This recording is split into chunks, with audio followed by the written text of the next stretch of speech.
Section 1. The show that broke its own rules. There is something about Family Guy that has always felt slightly off in the best possible way. Not wrong, exactly. More like the feeling you get when you look at a painting that seems perfectly normal at first glance, but the longer you stand in front of it, the more little details you notice that do not quite belong. A shadow falling in the wrong direction, a door that opens onto a wall, a face in the crowd that looks directly at you when none of the others do. Family Guy has been running since January of 1999, which means it has had more than a quarter century to accumulate those strange little details. And for 25 years, fans have been noticing them, cataloging them, and building elaborate frameworks to explain why they are there. The show premiered on the 31st of January 1999, immediately following Super Bowl 33, one of the most watched television events in the American broadcast calendar. The first episode pulled approximately 22 million viewers. That is a genuinely enormous debut number. It announced the show not as something sneaking quietly into the schedule, but as something arriving with momentum, with confidence, with the full weight of a network bet placed behind it. Seth MacFarlane had developed these characters across years of work, beginning with 2 animated short films he made called The Life of Larry and Larry and Steve, while working at Hanna-Barbera on shows like Johnny Bravo and Dexter's Laboratory. Larry and his dog Steve were the direct ancestors of Peter and Brian Griffin. MacFarlane pitched a 15-minute pilot to Fox in May of 1998. Fox ordered the show. It debuted to the largest possible audience a post-Super Bowl time slot could provide, and then Fox canceled it twice in 4 years. The first cancellation came after the second season, during which Fox shuffled the show from time slot to time slot with an aggressiveness that made it functionally impossible for the audience to reliably locate it. Thursday at 9 put it directly against Frasier on NBC, one of the most popular comedies on television. Tuesday nights put it against Who Wants to Be a Millionaire on ABC. Fox moved it repeatedly without giving it the stability needed to build consistent viewing habits. The second cancellation came after the third season, in 2002, after the ratings had failed to recover from the scheduling damage. The writing room disbanded. The writers found other projects. The show appeared to be permanently finished. What happened next remains one of the stranger reversals in American television history. Cartoon Network acquired the rights to air reruns of the canceled show on their Adult Swim late-night block, reportedly at a price that reflected a prevailing assessment that the show had essentially no residual commercial value. The reruns began in April of 2003, and almost immediately the numbers on the Adult Swim block began to move in remarkable directions. Within weeks, Family Guy was the highest-rated program in that time slot, outperforming new programming on competing networks and boosting the overall viewership of the Adult Swim block by 239%. DVD sets of the first and second seasons sold over 400,000 copies. People were not just watching the reruns. They were buying the show and telling their friends about it. A cult following had been building during the 3 years of cancellation, sustained by people who had discovered the show after its original broadcast, and it was now fully visible in the numbers. Fox reversed course. By 2004, they had ordered new episodes. The show returned for a 4th season in May of 2005, riding the wave of hype generated by those Adult Swim ratings and those DVD sales. The audience showed up. The revival was commercially successful. Family Guy had survived a death that, by all conventional television logic, should have been permanent. All of this history matters for the theories, because the theories are all, at some level, attempts to make sense of a show that has 2 distinct phases separated by a 3-year gap. The Family Guy that aired from 1999 to 2002, and the Family Guy that returned in 2005 share names and designs and settings. They do not share the same spirit in every respect. The writing changed. The characters shifted in measurable ways. The balance between warmth and darkness tilted in a specific direction. Rather than accepting these changes as the natural entropy of a long-running comedy, a dedicated community of theorists has spent years building elaborate explanatory frameworks around them. The show follows the Griffin family of a fictional town in Rhode Island. Peter, the overweight, good-natured father who consistently makes decisions that defy all logic and occasionally all physics. Lois, his wife, a former debutante from the wealthy Pewterschmidt family who chose love over money and has spent a quarter century living with the texture of that choice. Meg, the teenage daughter who the universe seems to have singled out for sustained humiliation that escalates significantly after the show's revival. Chris, the son whose intellectual limitations are less a character flaw and more a fundamental way of being in the world, one he inhabits with a guileless contentment that is almost enviable. Stewie, the baby, who builds weapons and speaks in a refined British accent, and has at various points plotted world domination, traveled through time, attempted to kill his mother, and developed a genuine and complicated friendship with the family dog. And Brian, the dog, who reads literature, drinks dry martinis, maintains a writing career of variable success, and treats his substance dependency with a level of self-aware, rueful acknowledgement that stops consistently short of doing anything about it. On the surface, it is a cartoon about a ridiculous family doing ridiculous things in a fictional New England town. Underneath that surface is something fans have spent decades trying to map, because Family Guy is not consistent the way most shows are. Characters change personalities between episodes.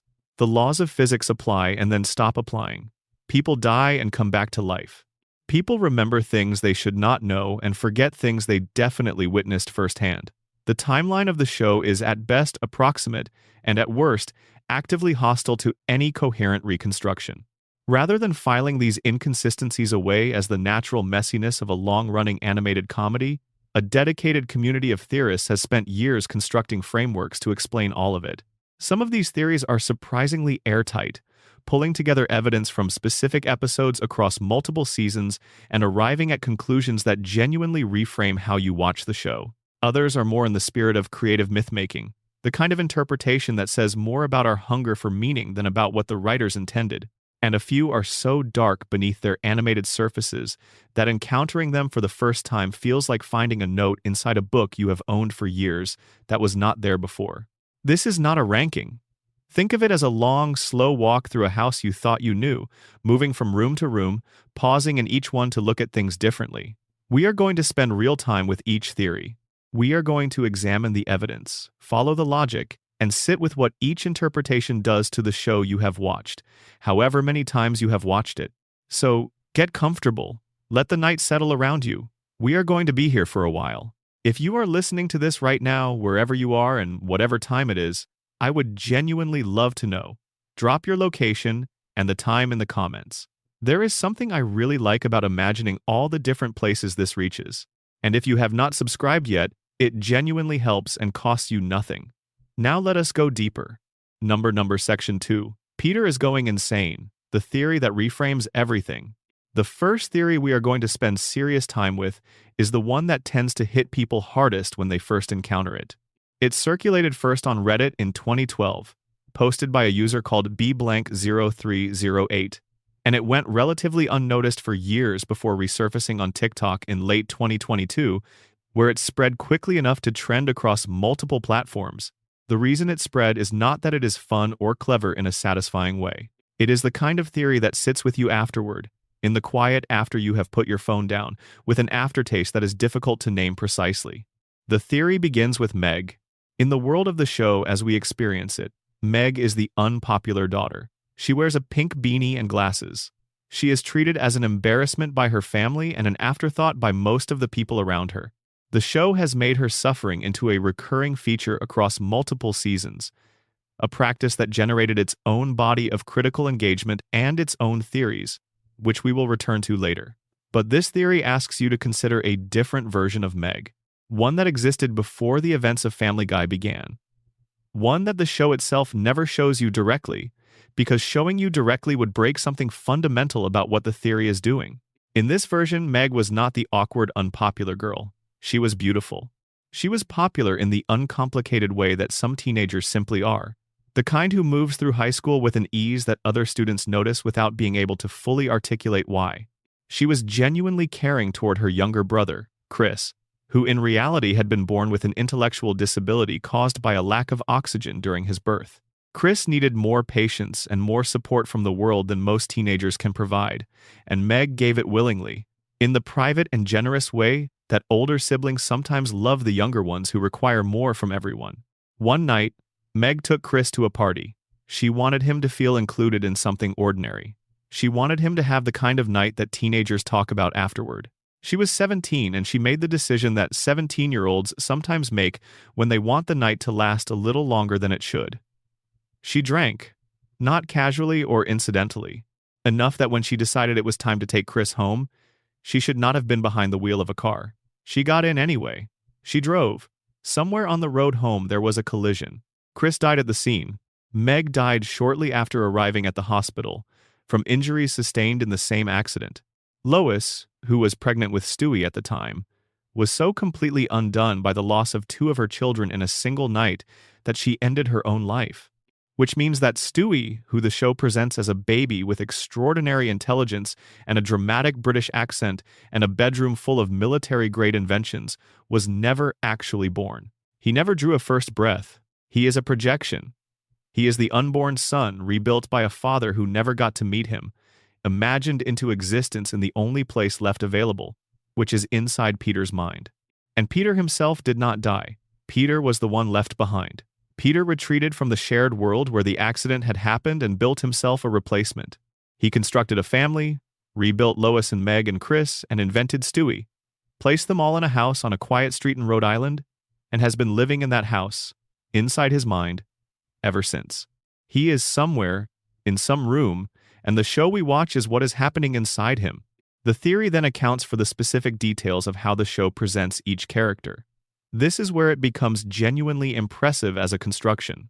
Meg, in Peter's imagined world, is not the beautiful popular girl she actually was. She is unpopular, unattractive in the eyes of everyone around her, and treated cruelly by her own father in ways the show plays as comedy, but the theory reads as something Peter cannot help doing. Some part of him, operating below conscious thought, knows that Meg was responsible for the accident that destroyed his family. He cannot access this knowledge directly, because to access it would mean confronting that she is dead, and he has refused that confrontation entirely. He has built a world in which she is not dead.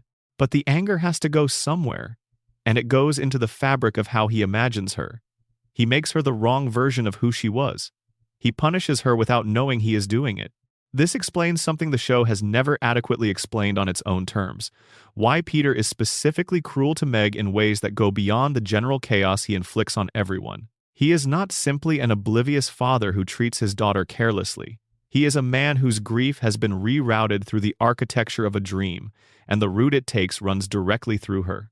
Chris, in the imagined world, is a somewhat dim but fundamentally sweet teenager. Peter loved Chris without the complication of blame. He does not punish Chris. But he also cannot quite make him fully capable, because some echo of the real Chris, the one who needed extra scaffolding from the world, keeps bleeding through the construction. Peter's memory of his son was as a boy who needed more help than most, and he cannot help expressing that even in the rebuilt version. Lois is present because Peter could not build a version of his life without her in it. She is the center of everything he ever wanted. He keeps her alive in the only way left available. But the Lois in the show becomes, across the run of the series, increasingly cold and capable of a specific detachment that feels inconsistent with the woman she was supposed to be. The theory reads this as Peter's unresolved grief. He loves her enough to keep her present. He is also angry at her, at some level he cannot consciously access, for dying on him, for taking the pregnancy with her when she went. The Lois he constructs carries that anger woven into her personality. He cannot make her perfect because part of him cannot entirely forgive her. So she is the wife he is still working out how to love after she failed him in the most complete possible way, by being gone. Stewie, the unborn son, is imagined as a genius.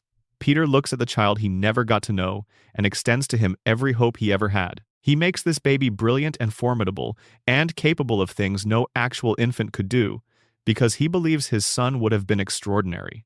But because Stewie went with Lois when she died, because the pregnancy and the woman ended together, the unconscious anger finds its way into Stewie's characterization too. His early desire to kill Lois is Peter's own grief translated into cartoon villainy. Defanged by the comedy, made bearable by the format, but real underneath. Peter wanted his wife and his son back. He cannot feel either of those wants directly. Stewie feels them for him, in the only way a character inside a dream can, by acting them out in a register that the dreamer can tolerate. Brian, the dog, is the most personally revealing element of the construction. Dogs represent something specific to a person who has been catastrophically hurt by human love. They love you without the risk of the specific betrayal that humans can perform. After the accident, after the hospital, after everything collapsed, maybe Peter found comfort in a dog, or in the memory of one, or in the idea of one. He gave the dog the full capacity for human conversation and human complexity because he needed someone to talk to inside the dream. He needed a companion who could follow him through all of it, who could be with him in the bad parts and the good parts and the long middle stretches where nothing much happened but the pain. The dog became that companion. And the dog has been with him ever since. The theory accounts for the show's relationship with consequence, which is one of its most unusual structural features. Across more than 20 seasons, the Griffins have been involved in incidents that should result in arrest, in serious injury, in permanent disruption to the course of their lives. Nothing sticks. The slate clears. The status quo reasserts itself with a reliability that defies everything the show has supposedly established.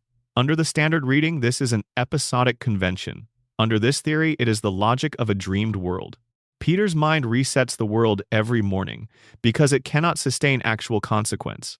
The dream must remain navigable. If it becomes too damaged to inhabit, he will have nowhere left to go, and he cannot afford that.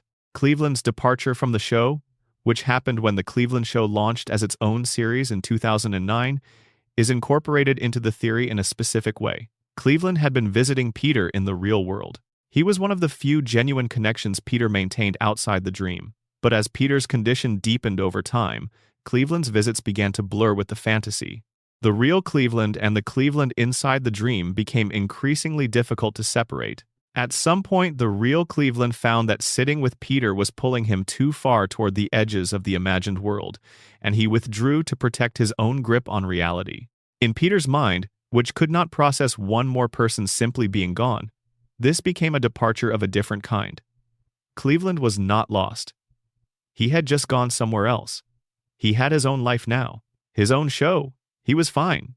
The theory has no resolution because Peter has no resolution. He is in a room somewhere, and the dream is still running, and the Griffins go to the bar and fight and love each other badly, and Stewie schemes and Brian drinks, and Meg absorbs the cruelty that Peter's grief generates in excess of what he can consciously process. The dream keeps running. It has been running for 25 years. And in the real world, Peter is still inside it, building the family he lost again and again every week because it is the only way he knows how to keep them alive.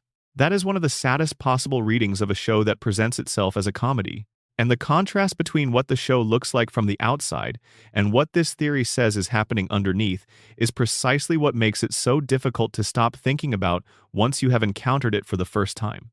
Number Section 3. Stewie created everything. The Godchild theory? Now we move from the devastatingly sad to the genuinely cosmic. Because there is a theory about Stewie Griffin that does not require any tragic backstory to function. It just requires you to take one episode of the show completely at face value and then follow the implications of that episode as far as they will go, which turns out to be an extremely long way. The episode is called The Big Bang Theory, and it aired during the 9th season in May of 2011. It is a time travel episode, which Family Guy has done many times, but this one ends differently from the others. The setup involves Stewie and Brian getting into a dispute, in the way their disputes do, until both of them are fighting over the controls of Stewie's time machine. The machine malfunctions and launches them outside the space-time continuum entirely. Not to another point in time, not to another location in space, outside the continuum itself. Into a place where there is no past and no present and no future and no physics, just a kind of absolute infinite blank. The only way back is for Stewie to overload his return pad, a small device that normally allows him to lock onto coordinates in the space-time continuum and return to them. The overload produces an explosion. The explosion is powerful enough to propel them back into the universe. They return, the episode continues, and then Stewie runs the numbers. He compares the energy signature of the explosion from his return pad against the cosmic background radiation that permeates the universe, which is the thermal afterglow of the Big Bang, the residual energy signature of the event that created all matter and space and time approximately 13.8 billion years ago. The signatures match. Not approximately. Exactly. The implication is immediate and enormous. Stewie's explosion was the Big Bang. The universe was not already in existence before Stewie arrived in it. The universe was created by Stewie, and then the universe evolved for billions of years and eventually produced the conditions for life on Earth. And eventually those conditions produced the Griffin family, and eventually the Griffin family produced Stewie. who eventually built his return pad and eventually got into a fight with Brian that launched them outside the continuum and eventually caused the explosion that created the universe in the first place. It is a closed loop, a perfect, paradoxical circle. Stewie is his own origin. He is the cause of the conditions that caused him to be born.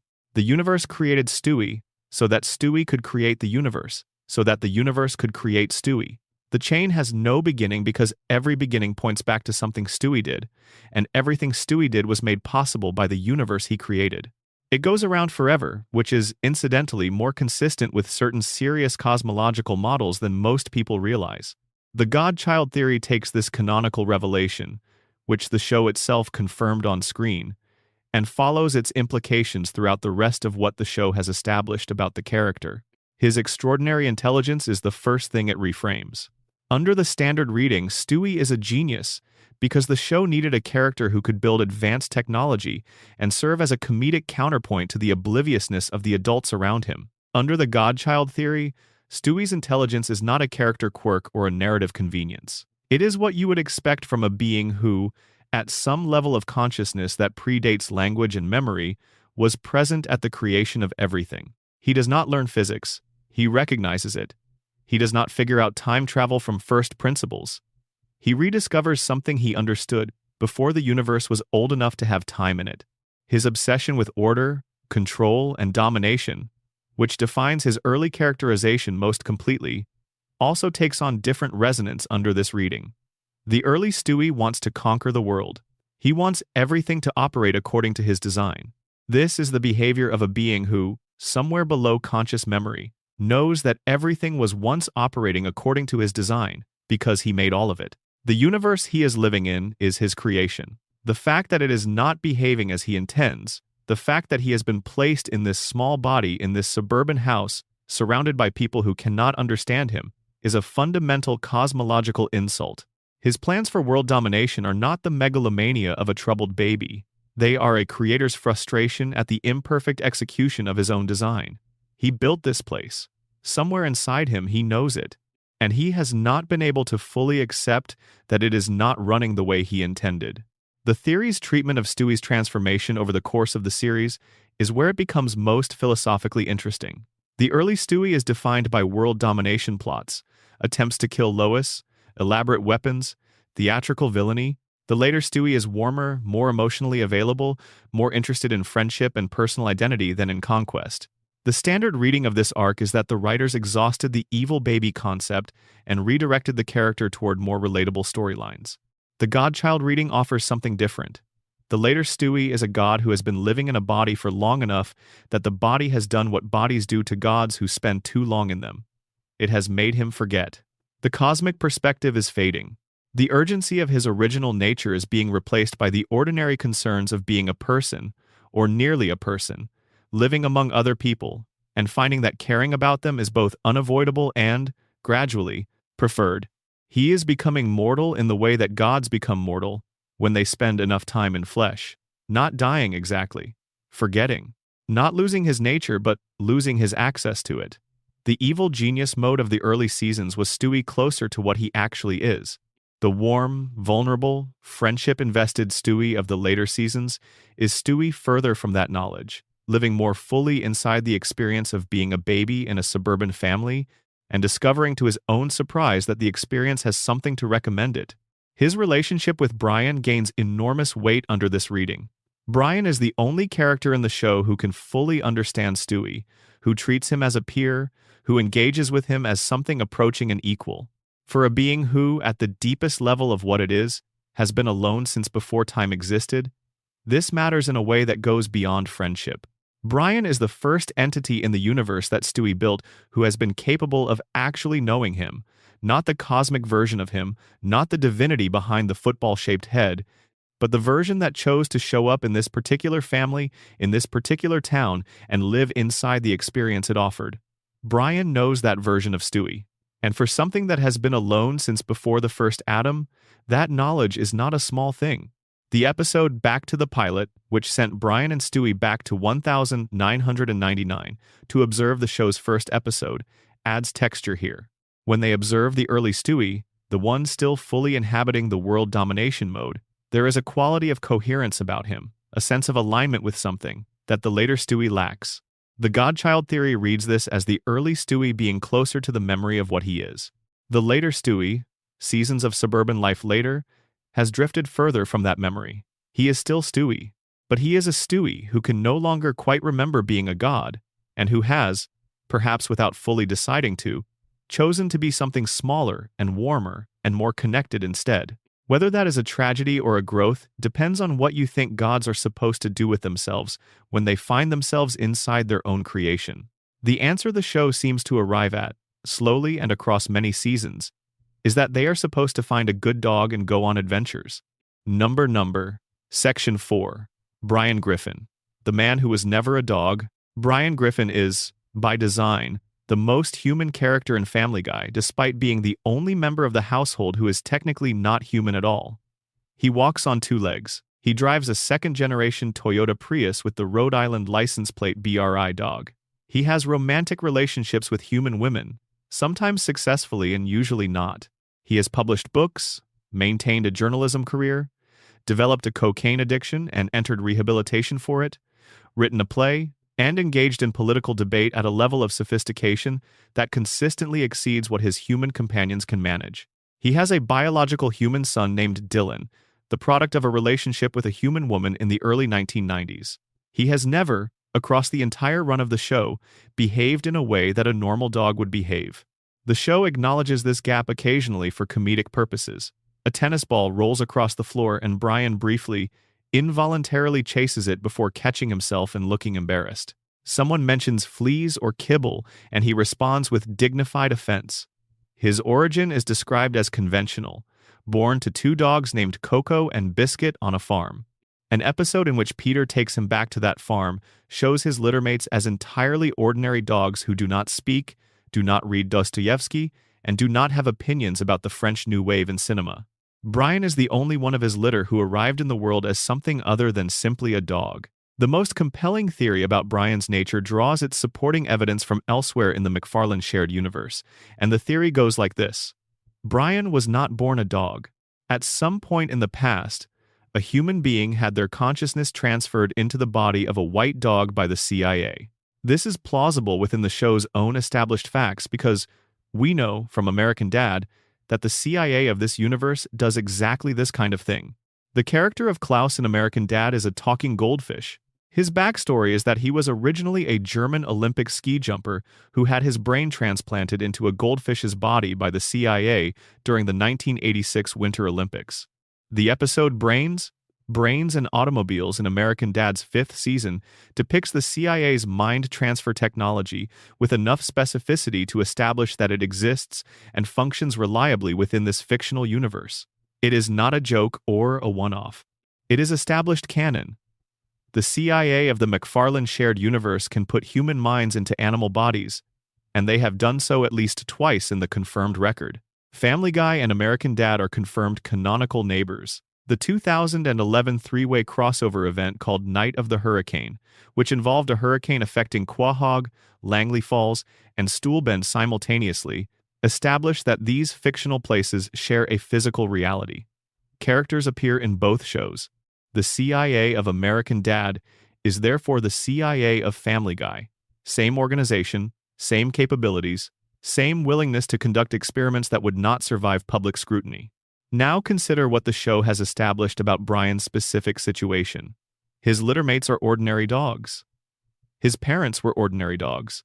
He arrived different from the very beginning, not in the sense of being an unusually intelligent dog who gradually developed human-like characteristics over time, but in the sense of being a person inhabiting a dog's body from the first moment.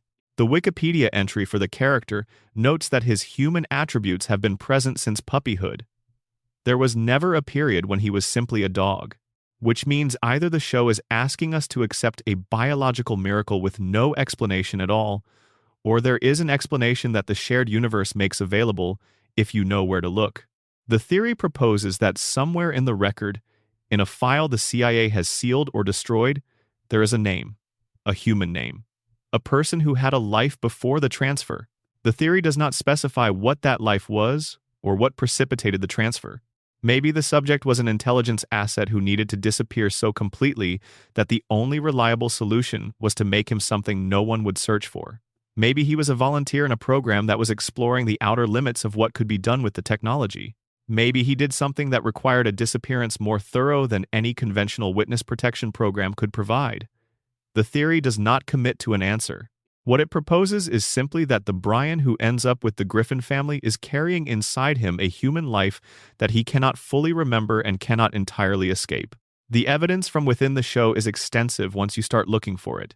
His romantic life is not the life of a dog drawn to humans in some confused, instinctual way. It is the romantic life of a person. Sustained emotional investment, specific grief when relationships fail, the particular complicated feelings of someone who wants genuine connection and keeps finding that what is available falls short of it. His guilt about his absent son Dylan is parental guilt in the specific, recognizable human form, not the distress of an animal separated from offspring. His literary ambitions are the ambitions of someone who was shaped by human culture and human intellectual life, and who carries those shapings as the most fundamental part of who he is, more fundamental than what his body looks like. The most specific version of the theory, articulated in detail by a Reddit user called Grandmaster Sexay, accounts for Brian's character degradation over the course of the series by proposing a specific mechanism. Brian's human consciousness, or something closely approximating it, is housed in a dog's neurological architecture. A dog's brain is substantially smaller than a human brain. Sustained substance abuse, which has been a consistent feature of Brian's characterization throughout the show, including a cocaine addiction that required formal rehabilitation, regular heavy drinking, and occasional recreational drug use, would cause disproportionately severe neurological damage in a system that was already operating under significant strain from the fundamental mismatch between the mind it is carrying and the hardware it was built to run. The Brian of the first 3 seasons is thoughtful, self-aware, genuinely kind, emotionally intelligent, and capable of real loyalty and care. The Brian of the later seasons is pretentious, increasingly self-serving, occasionally cruel in ways the early Brian would have found unrecognizable, and notably worse at the intellectual and emotional work that defined him originally. Under the standard reading, this is a writing choice that critics have found unsatisfying. Under the CIA brain transfer theory, it is the predictable consequence of years of substance abuse on a neurological system that was already compromised by an unprecedented mismatch between its contents and its architecture. Brian is not getting worse because the writers stopped caring about him. He is getting worse because he has been slowly, measurably damaged by the only coping mechanism he found for an impossible situation. This gives Brian's entire arc the quality of a specific kind of tragedy. He is a person who cannot be a person in any complete sense. He wants to be taken seriously as a writer and thinker in a world that, even when it accepts his speaking and his driving and his publishing as unremarkable facts, cannot fully extend to him the standing that a human being would receive simply by existing. He is lonely in a structural way that no relationship will fully resolve and no professional success will address. He is not just unlucky, he is misplaced. And the dry martinis and the cigarettes and the other substances are what he has found to make the gap between what he is and what his life allows him to be slightly more bearable from day to day. His decision to remain with the Griffin family, to stay on Spooner Street in a household where he is legally classified as a pet, regardless of how he is functionally treated, is, under this theory, a deliberate choice made by someone who has assessed his options and found this one preferable. Peter loves Brian with the simple, uncomplicated loyalty that people give to dogs. It is not sophisticated love. It is not love between equals, but it is steady, and it does not require Brian to be anything other than what he appears to be. And for someone in Brian's situation, that steadiness has a value that more sophisticated arrangements cannot quite provide. The man inside the dog stayed because the family on the street loved him in the only way they knew how to love a dog, and that turned out, over time, to be enough. Number. Section 5 Meg is the only sane one. The narrative anchor theory. Family Guy treats Meg Griffin badly. This is not a subtle observation, and it does not require much documentation. The show has, across its run, deployed Meg as a target for a sustained campaign of abuse that encompasses her family, her peer group, random strangers, and occasionally the structural logic of the show's universe itself. In the early seasons, from 1999 through roughly 2002, this treatment was mild. Meg was the ordinary teenager in an extraordinary family, defined by being less interesting than her relatives rather than by being specifically targeted by them. After the revival in 2005, the treatment shifted. The jokes moved from the circumstantial, being boring or unpopular, which a character can theoretically address, to the intrinsic, physical appearance and basic worth, which she cannot. By the middle seasons, the abuse directed at Meg had become one of the defining features of the show's identity. There is a section later in this script specifically devoted to the theories about why Meg is treated the way she is. Before we get there, we need to spend time with the narrative anchor theory, which begins from an observation so simple that it is easy to overlook. Meg is usually the only person in any given situation who is responding to events the way a real person actually would. Consider what that means in the specific context of the Griffin household. The family contains a man who regularly destroys public infrastructure with essentially no legal consequence. It contains a dog who holds a press credential and has published a self-help book. It contains a baby with access to weapons sophisticated enough to constitute a genuine national security concern if he existed in the real world. It contains a woman who has adapted to decades of domestic chaos, with a composure that long ago stopped resembling ordinary patience and started resembling something closer to a kind of acquired situational blindness. Against this backdrop, Meg is consistently the person who looks at whatever is currently happening and reacts with something that resembles genuine human alarm. When Peter does something that would result in arrest in any realistic context, Meg is often in the background registering horror. When the family's behavior invites consequences that should be severe, Meg is often the one quietly pointing this out before being immediately ignored. The show treats her observations as noise, as the complaints of a character nobody takes seriously, but the actual content of what she says is frequently and importantly correct. She identifies the problem. She names what is actually happening. She is the person in the room who is paying attention while everyone else is either causing the situation or failing to notice it. The narrative anchor theory proposes that this is a structural feature of the show's design rather than a coincidence. Meg functions as the story's grounding wire. She is the character through whom the show's internal reality maintains its connection to something a viewer can recognize as real. Without her, the story would have no perspective character who experiences events as a human being experiences them. Peter is too removed from ordinary reasoning to serve this function. He does not recognize chaos as chaos. He participates in it as though it were simply the texture of normal daily life. Brian is too invested in his own self-image as the intelligent, culturally sophisticated member of the household to function as a reliable registrar of events. He is too busy managing his own narrative about himself. Stewie operates from a different level of reality than the show's ordinary register. Lois has adapted so thoroughly that she has lost the capacity for the kind of fresh response that would serve this function. Chris is simply not paying attention. Meg is paying attention. She always has been.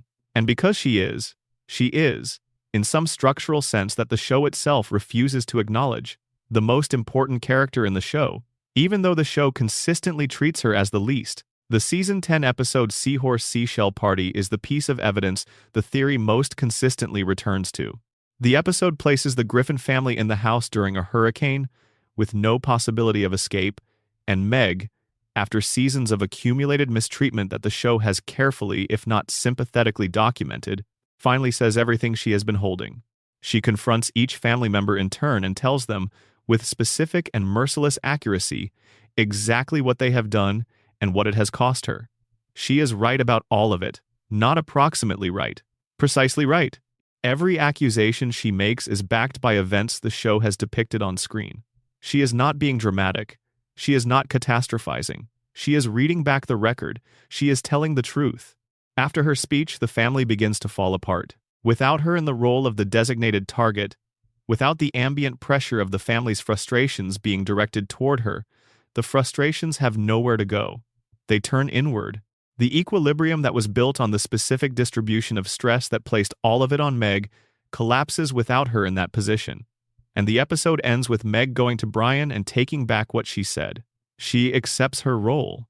She returns to absorbing the family's excess because the alternative, the version where she stops doing this, is a version where the family cannot function. The theory reads this not as capitulation but as recognition. Meg has understood. more clearly than any other character in the show, understands anything about their own situation, that her function in this system is load-bearing. She is the pressure valve, the structural support. She is holding the family up from the bottom, and she has made a deliberate choice to keep doing this. Not because she has no options, but because she has seen what happens when she exercises them, and what happens is worse. Why would someone make that choice? The theory's answer is that Meg, as the most lucid member of the family, has understood something about the story she is living in that none of the others have been able to access. The story requires her to play this role. It cannot function without her playing it. And she has chosen, at some level, the show's comic register cannot fully honor without dissolving into something it is not equipped to be, to keep playing it. Not from weakness, from a specific, difficult kind of love that has no good name in the vocabulary of a cartoon family sitcom. The later seasons do begin to give Meg more agency, more competence, and more moments of genuine capability, which the narrative anchor theory reads as the show beginning to reckon, late and imperfectly, with what it built. She is not a passive victim of a narrative that mistreated her. She is someone who held the show up from the bottom for a long time, and whose true nature is considerably more formidable than the show ever gave itself room to show. Number Section 6. The Stewie Brian Time Loop. Nothing is ever the first time. The time travel episodes of Family Guy are, taken individually, some of the show's most inventive work. Road to Germany, where Mort Goldman accidentally enters Stewie's walk-in time machine while looking for a bathroom and ends up in Poland on the 1st of September 1939, the first day of the Second World War, with Brian and Stewie arriving to rescue him, and the three of them navigating the specific challenges of being the wrong people in the wrong place in history. Back to the pilot, where Brian and Stewie travel to 1999 to find a tennis ball Brian buried in the backyard during the show's first episode, and inadvertently create a cascade of timeline alterations that eventually produces a post-apocalyptic America. Yug Yilimov, where Brian steals the time machine to impress women, breaks it trying to cover his tracks, and reverses the flow of time across the entire universe. Life of Brian, where Stewie destroys the time machine, and Brian is hit by a car and cannot be saved because the machine no longer exists to save him. Christmas Guy, where a slightly future version of Stewie travels back to save Brian's life. Each of these episodes works on its own internal terms. Each has a logic that holds within the episode's specific runtime. But there is a community of theorists who have examined what happens when you try to reconcile all of these episodes with each other simultaneously. And the picture that emerges from that attempt is not a clean, consistent timeline. It is something considerably more tangled and considerably more philosophically unsettling. The Stewie Brian time loop theory is the attempt to map all of these episodes into a single, coherent framework. The framework it arrives at is built around one central observation. Many of Stewie's time travel adventures are not, technically, first trips.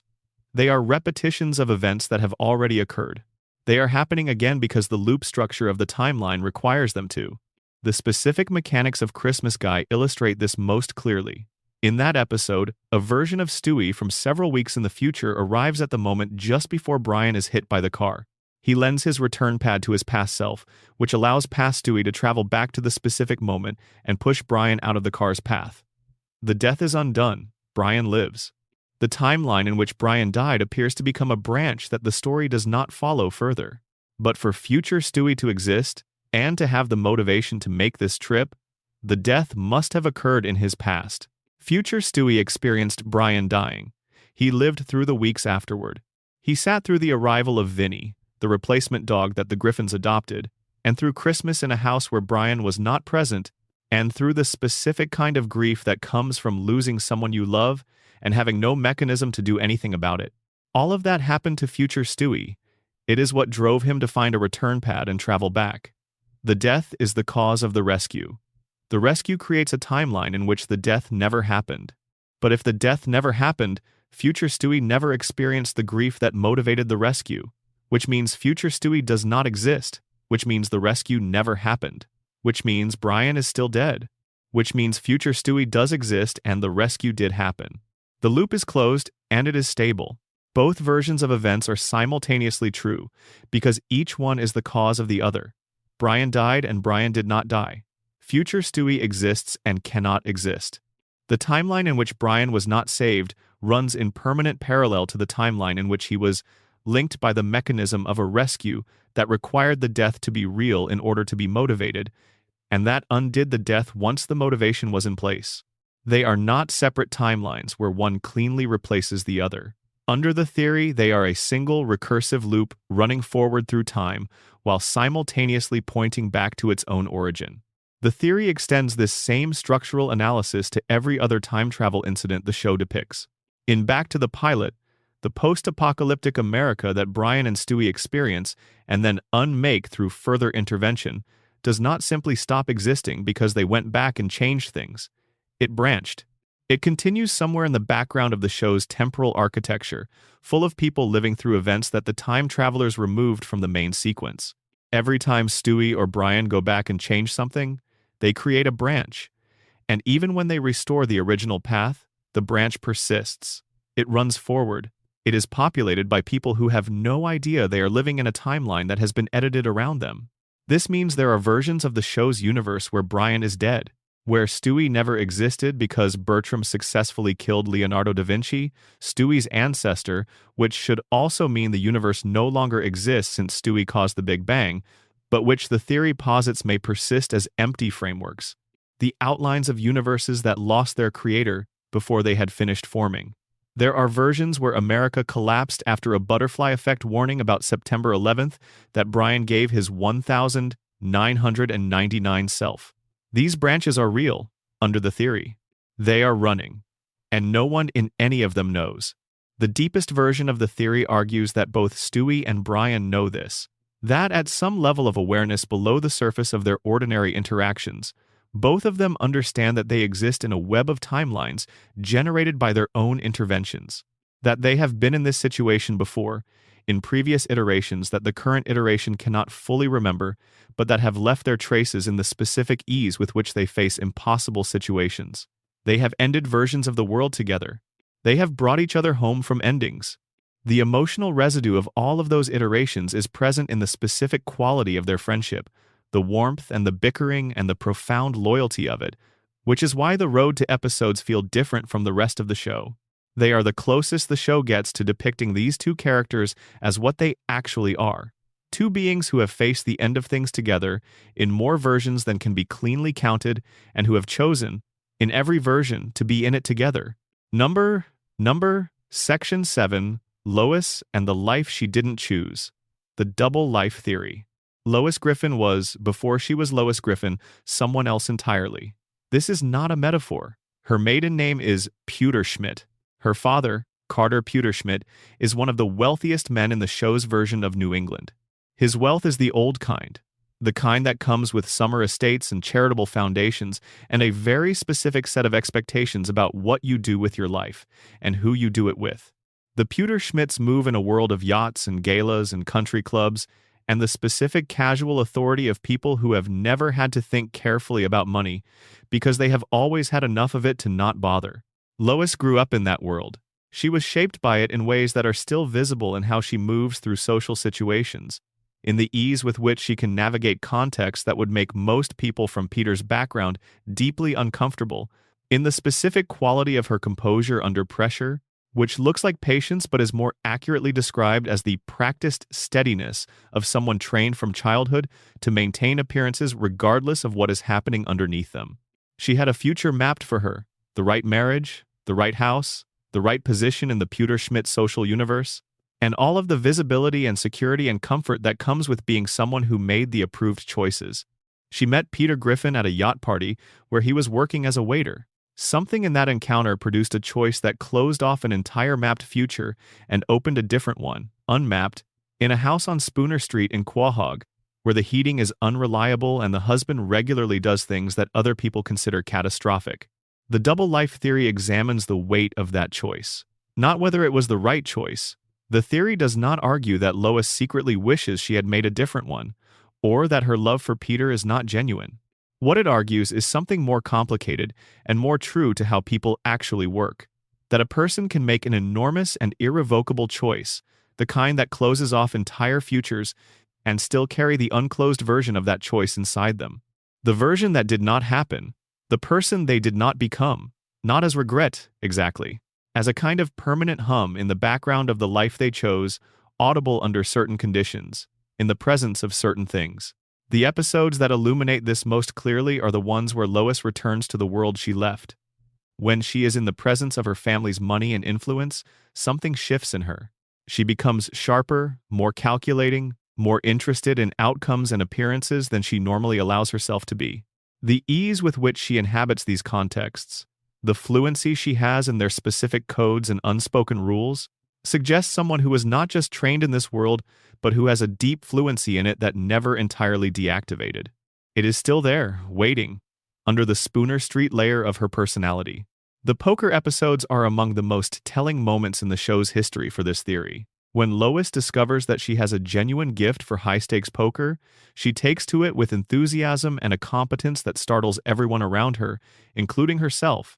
The skills required: reading people, managing competing interests, maintaining a composed exterior while executing a calculated internal strategy. These are not skills that domestic life with Peter Griffin would have developed. They are skills that the social world of the Pewterschmidts would have developed in her from childhood onward, in contexts where misreading the room has real social consequences and where the stakes, while not expressed as poker chips, are nonetheless real. Lois is good at poker because she was trained to be good at rooms like that one. She just never found the right game until now. The theory's examination of Lois's relationship with Meg is where it becomes most uncomfortable. Meg is, in certain ways, the shape of what was given up. A daughter who could have been educated in the right schools and presented in the right circles, and eventually matched with the kind of partner that Carter Pewterschmidt would have approved. Instead, Meg is what she is, and every time Lois looks at her, the theory suggests there is something happening in the background of that look that goes beyond surface irritation or genuine maternal concern. Something not conscious and not articulable, but present in the structure of the feeling. The specific quality of Lois's distance from Meg, which is warmer than Peter's contempt but colder than what you would expect from a mother who loved her daughter simply, might trace back to this. Meg represents a path not taken, embodied in a person Lois sees every day, and that is a complicated thing to carry even if you have never once consciously identified it. What the double life theory ultimately offers is a reading of Lois that restores her as a full human being rather than a comedic function. She is not simply the patient wife enduring an oblivious husband. She is a person who made a bet on love and has been living with both the rewards and the costs of that bet for 25 years. She loves Peter. She also, on certain days in certain moods, in the presence of certain things that smell like the old world, misses something she can no longer quite name, something that existed before Spooner Street. Something that was hers alone in a way that nothing in her current life has quite been. The theory holds both of these things simultaneously. Real people contain contradictions. Lois Pewterschmidt Griffin is one of the most fully human characters in the show precisely because of the ones she carries. Number Section 8. The Purgatory Reading. The Griffins are paying for something. Every character in Family Guy is trapped. And not in the general sense in which all sitcom characters are trapped by the format's requirement that they remain in the same relationships in the same setting week after week. The trapping is specific. Each character is confined in a way that is precisely calibrated to be the worst possible outcome for who they actually are. Stewie is the most intellectually capable being in any room he enters. He has built technology that would make serious research institutions look primitive. He understands time, causality, and the architecture of reality with a depth that suggests familiarity rather than study. He is capable, by any reasonable assessment, of doing nearly anything he sets his mind to. And he is a baby. He cannot walk out the front door unassisted. He cannot communicate his nature to the vast majority of people around him. He cannot participate as himself in the world he is profoundly overqualified for. The gap between his mind and his circumstances is total and permanent, and has no exit within the show's logic. Brian wants more than almost anything to be taken seriously as a writer and a thinker. He wants recognition for the depth and quality of his intellectual life. He wants a place in the world of ideas that reflects what he actually is. And he is a dog. His byline will always carry the invisible qualification of his species. His relationships will always be complicated by the asymmetry of his biology. His credibility will always require management around rather than simply receiving, regardless of how sophisticated his work becomes. The gap between what he wants to be and what his form permits is also total and permanent, and exits in no direction the show can take him. Lois traded a mapped future of comfort and social standing for love, and she received the love and the full weight of what the trade cost her. Peter has the emotional maturity of a large child in a context that consistently requires adult judgment. Chris is kind and well-meaning, and almost entirely without the cognitive tools to navigate a world that rewards quick thinking and verbal facility. Meg wants to be loved by the specific people who are positioned by biology and proximity to love her most completely. They cannot, or do not, or will not. The purgatory theory looks at this arrangement and argues that it is too specifically designed to be an accident. Each Griffin is confined in the worst possible version of their situation, not merely unfortunate but precisely, architecturally unfortunate in ways that seem calibrated to the specific contours of who they are. Stewie's prison is exactly sized for his particular gifts. Brian's limitations are precisely wrong for his particular desires. The arrangement looks less like the random suffering of ordinary life and more like something organized for a purpose.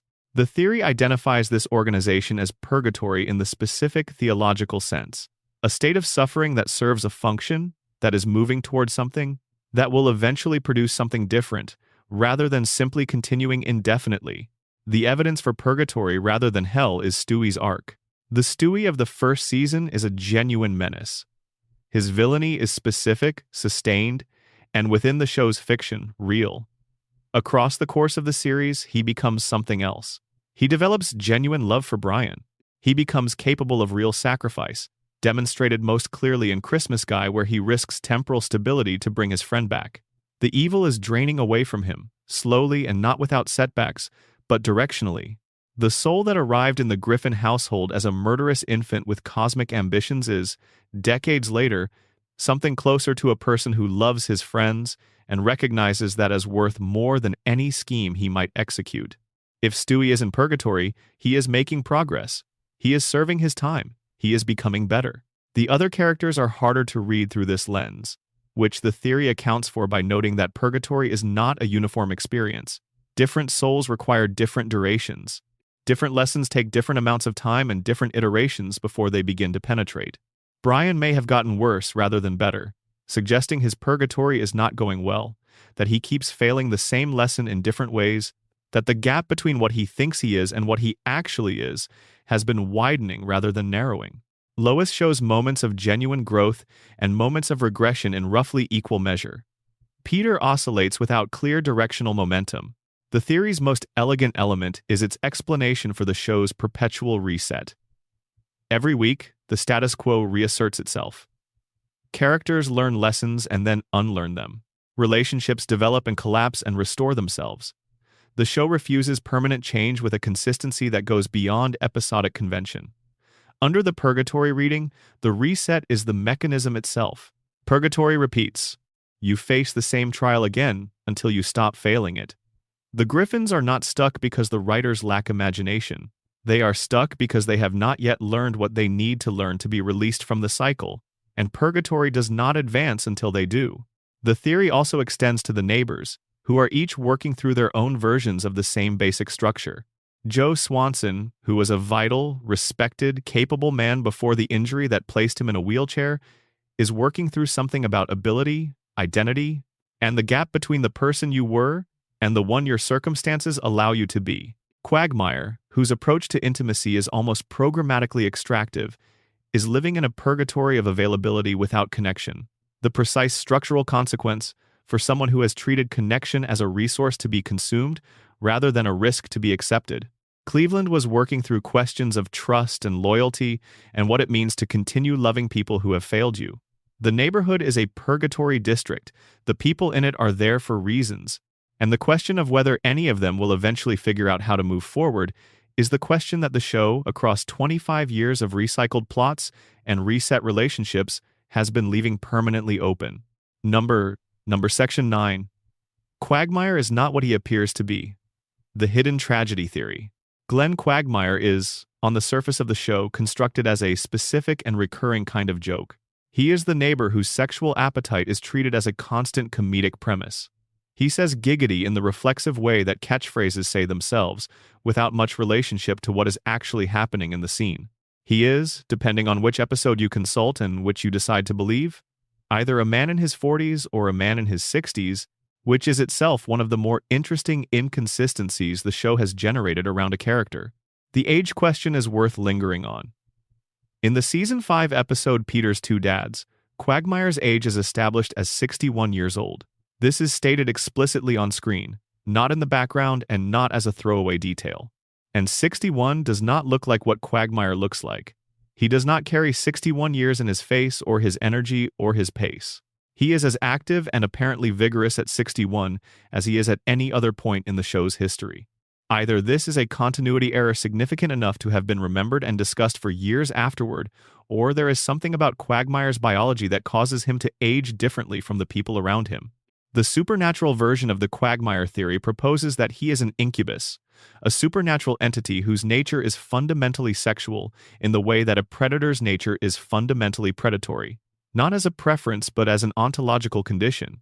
An incubus would not age the way humans age because it is not human in the relevant sense. It would not be vulnerable to the health consequences of the sexually transmitted infections it carries, which the show has established that Quagmire has, and has even in a later episode, been shown to weaponize.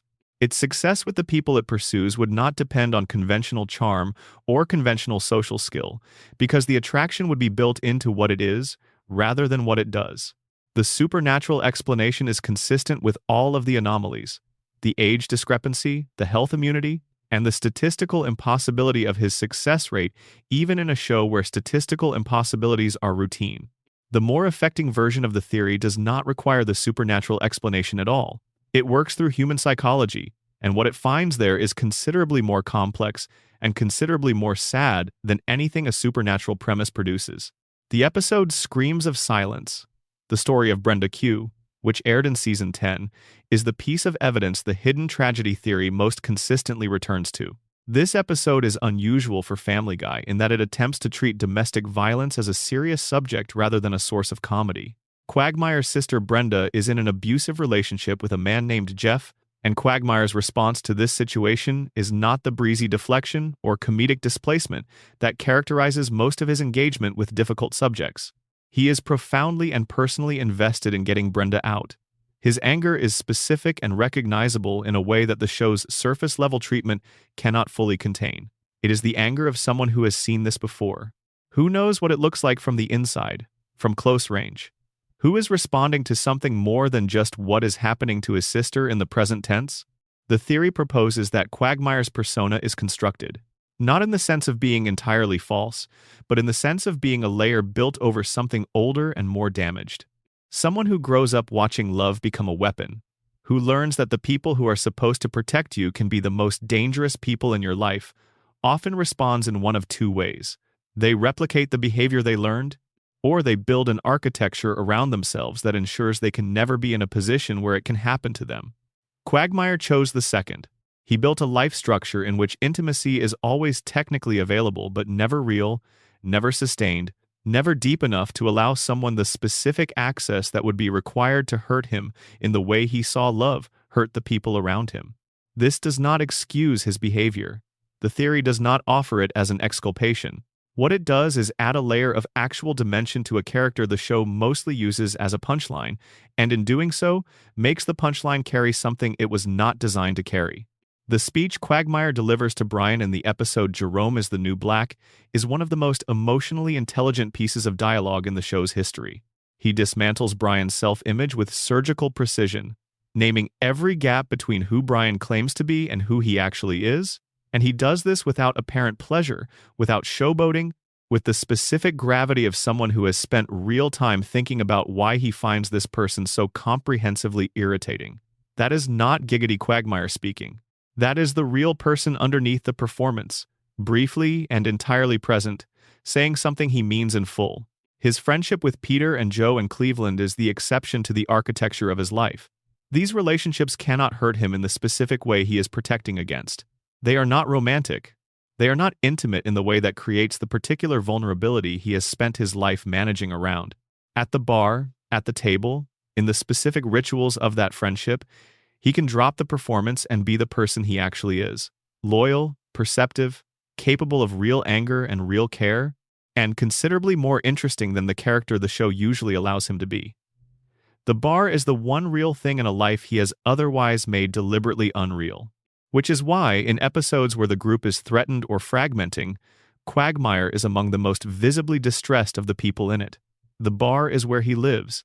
Everything else is a holding pattern. Number, Section 10. The show within a show. Theory: Family Guy is American Dad's television.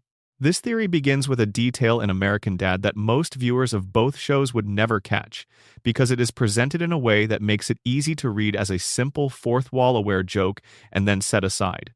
In the Smith household in Langley Falls, Virginia, characters are occasionally shown watching television. This is unremarkable. Television watching is a standard element of domestic animated sitcoms. Characters in Family Guy watch television constantly. The television serves as a source of cutaway gags and cultural references. This is part of the genre's fabric. What is worth noting is what the Smith family watches.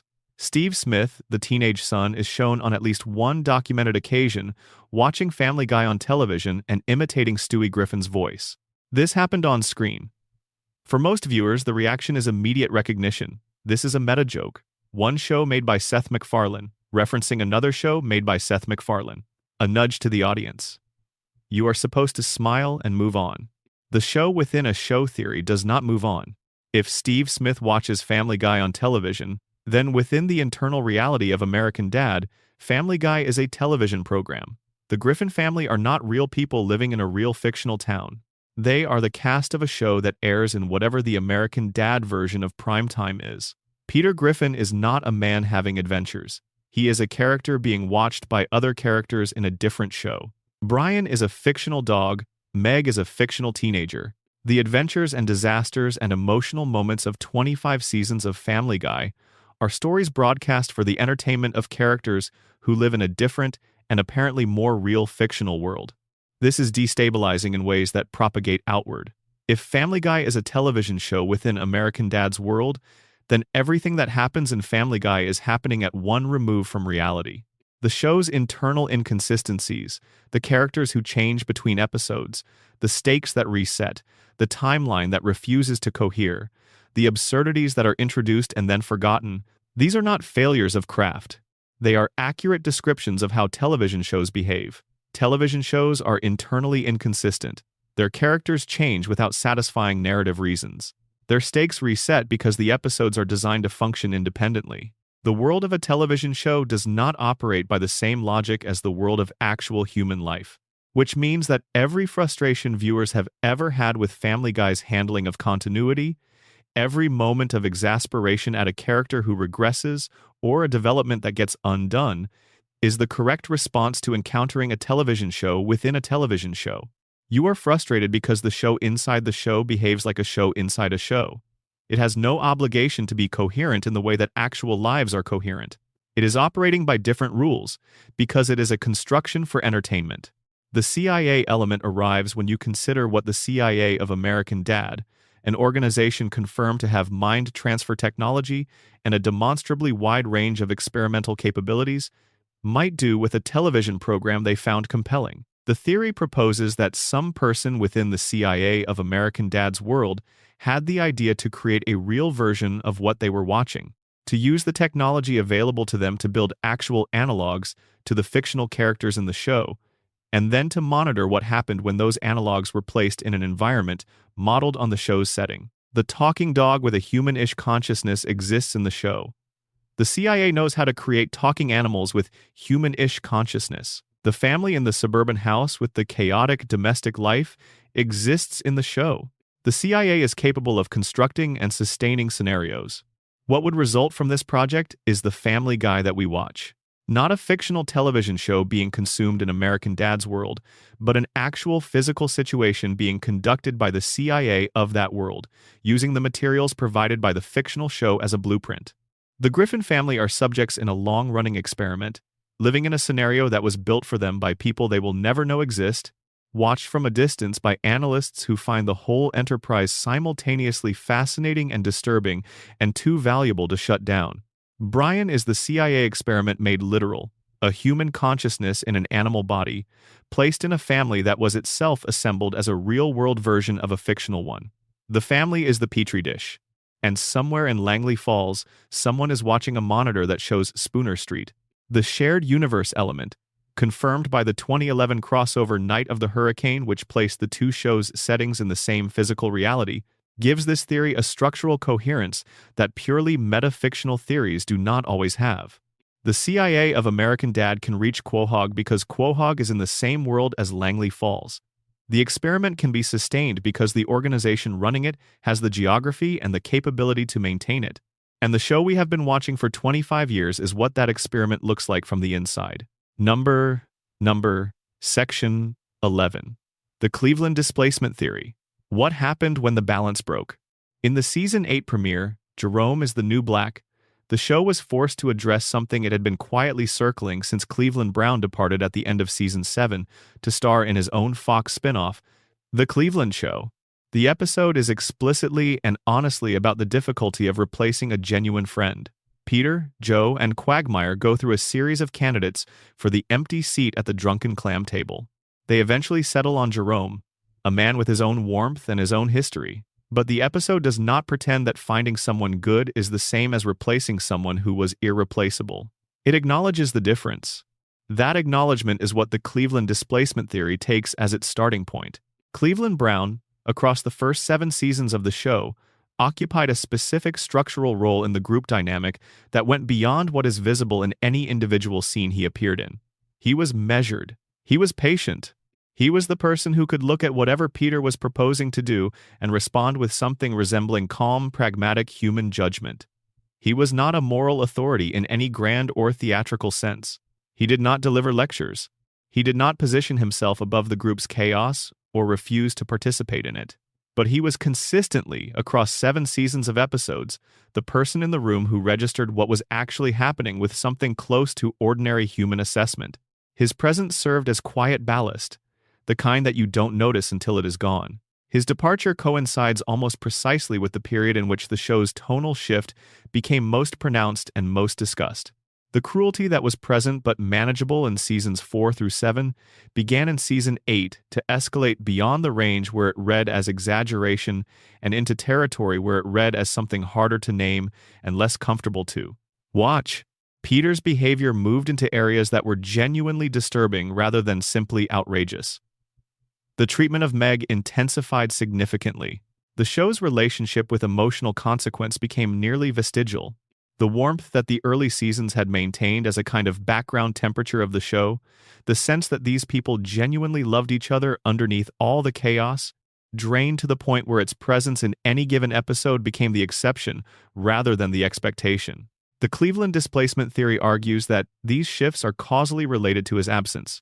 Not because Cleveland was the only kind person in the story, or because his departure triggered any single specific creative decision.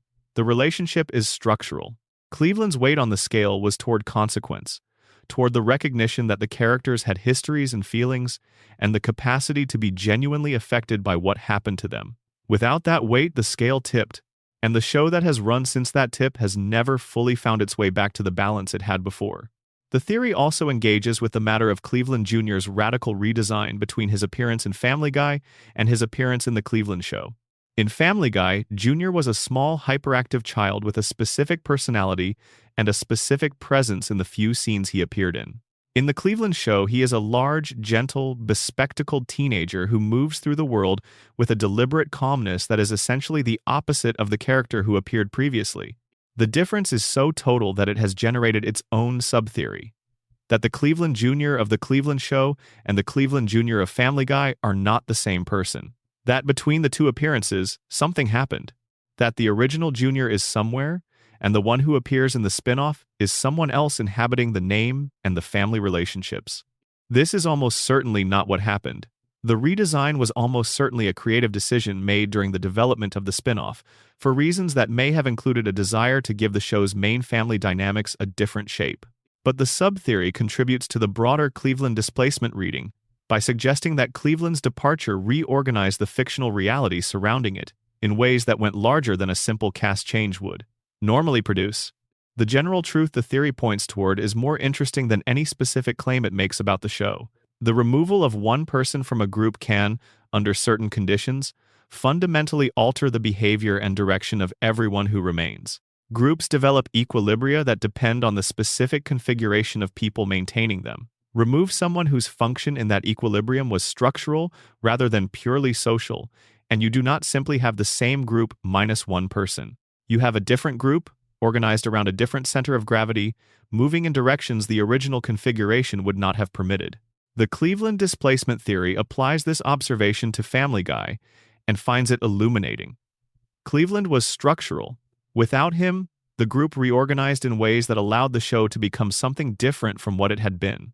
Something that has its defenders, its fans, its moments of genuine quality, but something different from what was there before. Number section 12. The Fox Broadcasting Theory. The network is the villain.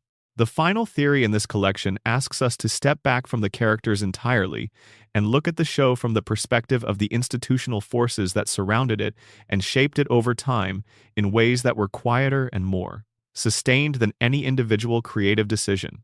Family Guy's relationship with Fox Broadcasting is one of the most historically complicated creator-network dynamics in American television history. Fox created the show. Fox canceled it twice in its first 4 years. The first cancellation came after the second season, when Fox's aggressive scheduling decisions had made it functionally impossible for the show to build a stable audience. They moved it to Thursday nights, directly against Frasier. They moved it to Tuesday nights, directly against Who Wants to Be a Millionaire. They shuffled it repeatedly without giving it the stability needed to build consistent viewing habits. The second cancellation came after the third season, when the audience that survived the scheduling chaos had dwindled below the threshold Fox was willing to sustain. Both cancellations were within Fox's contractual rights. Neither, in the light of what happened afterward, looks like a decision that served either the show's or the network's long-term interests. The show's revival in 2005 was not an artistic reconsideration. It was a business decision triggered by the Adult Swim ratings and the DVD sales, which together demonstrated that there was a commercially valuable audience for the show that Fox had failed to serve properly during its original run. Fox brought the show back because the numbers justified it. That is a fine reason to uncancel a television show. It is also the beginning of a shift in the nature of the relationship.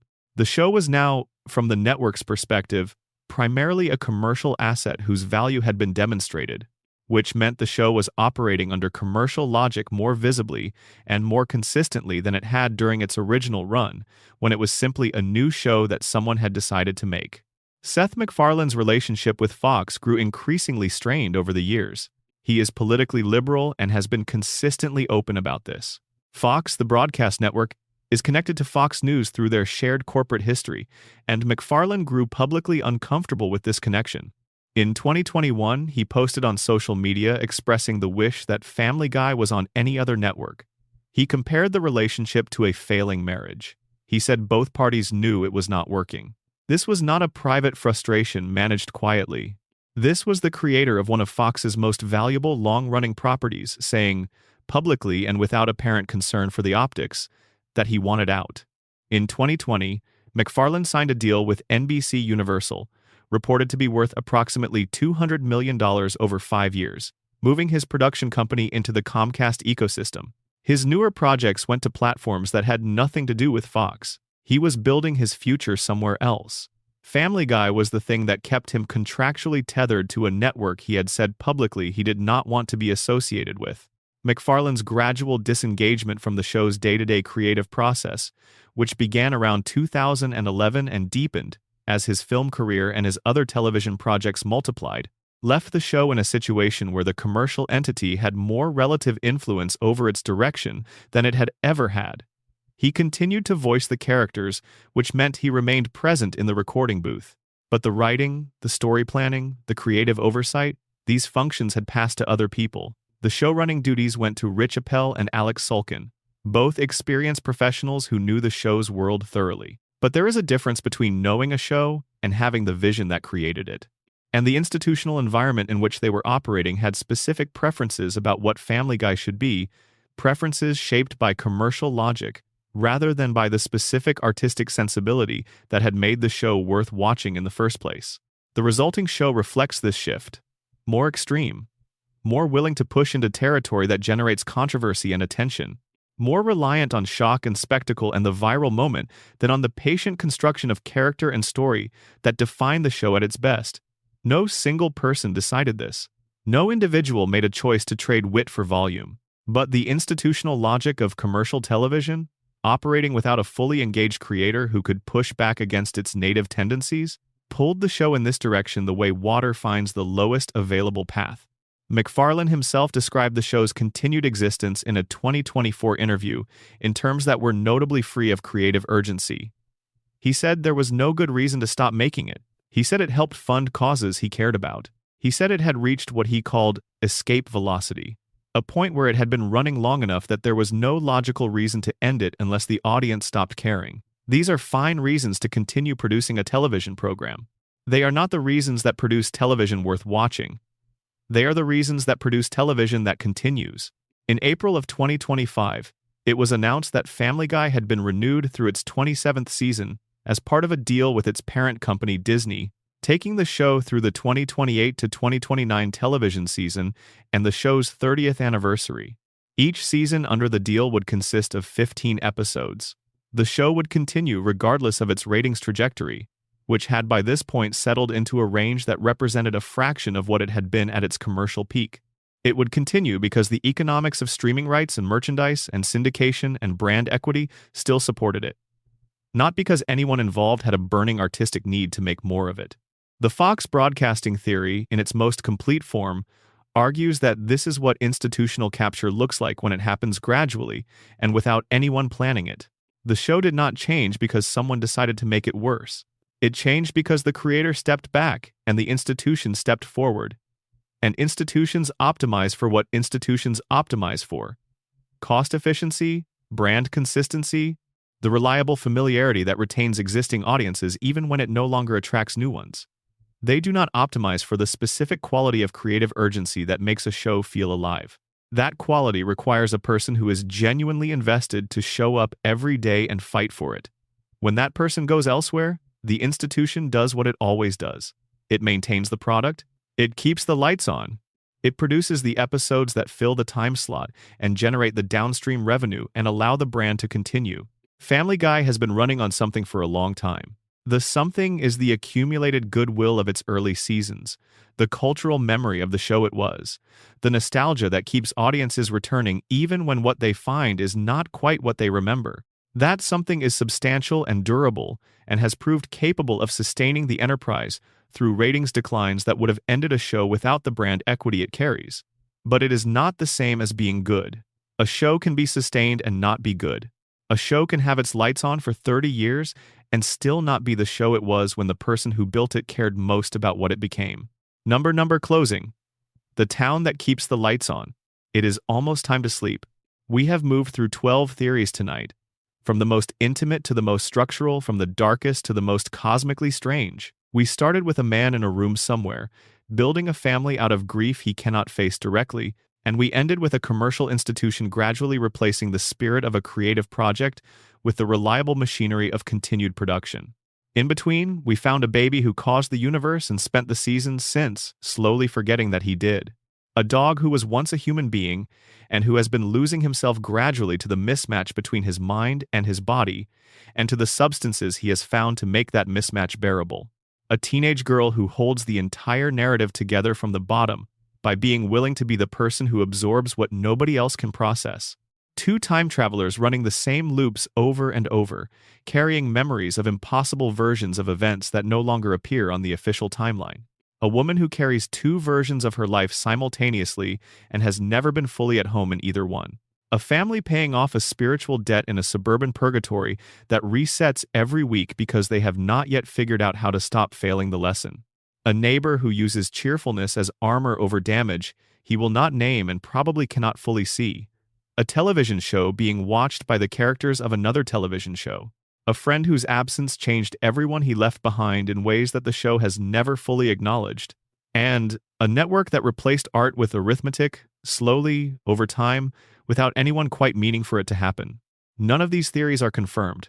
The show has not endorsed any of them. They are the work of people who found something in the material they could not stop thinking about, who pulled at a loose thread and found that it went somewhere surprising, who decided that the inconsistencies and the absurdities and the strange dark patches in a cartoon about a ridiculous family deserved more attention than a shrug could provide.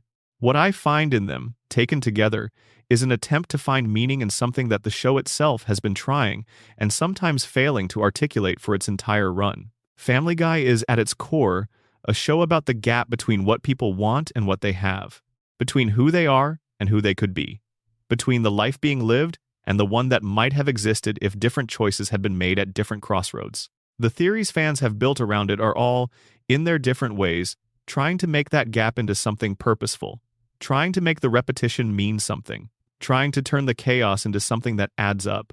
Maybe it adds up, maybe it doesn't. Maybe Stewie is a god who has forgotten his nature and found, to his own mild surprise, that he prefers being a person. Maybe Brian is a human being in the wrong kind of body, losing himself slowly to the years and the drinks and the mismatch. Maybe Meg is holding everything together from underneath.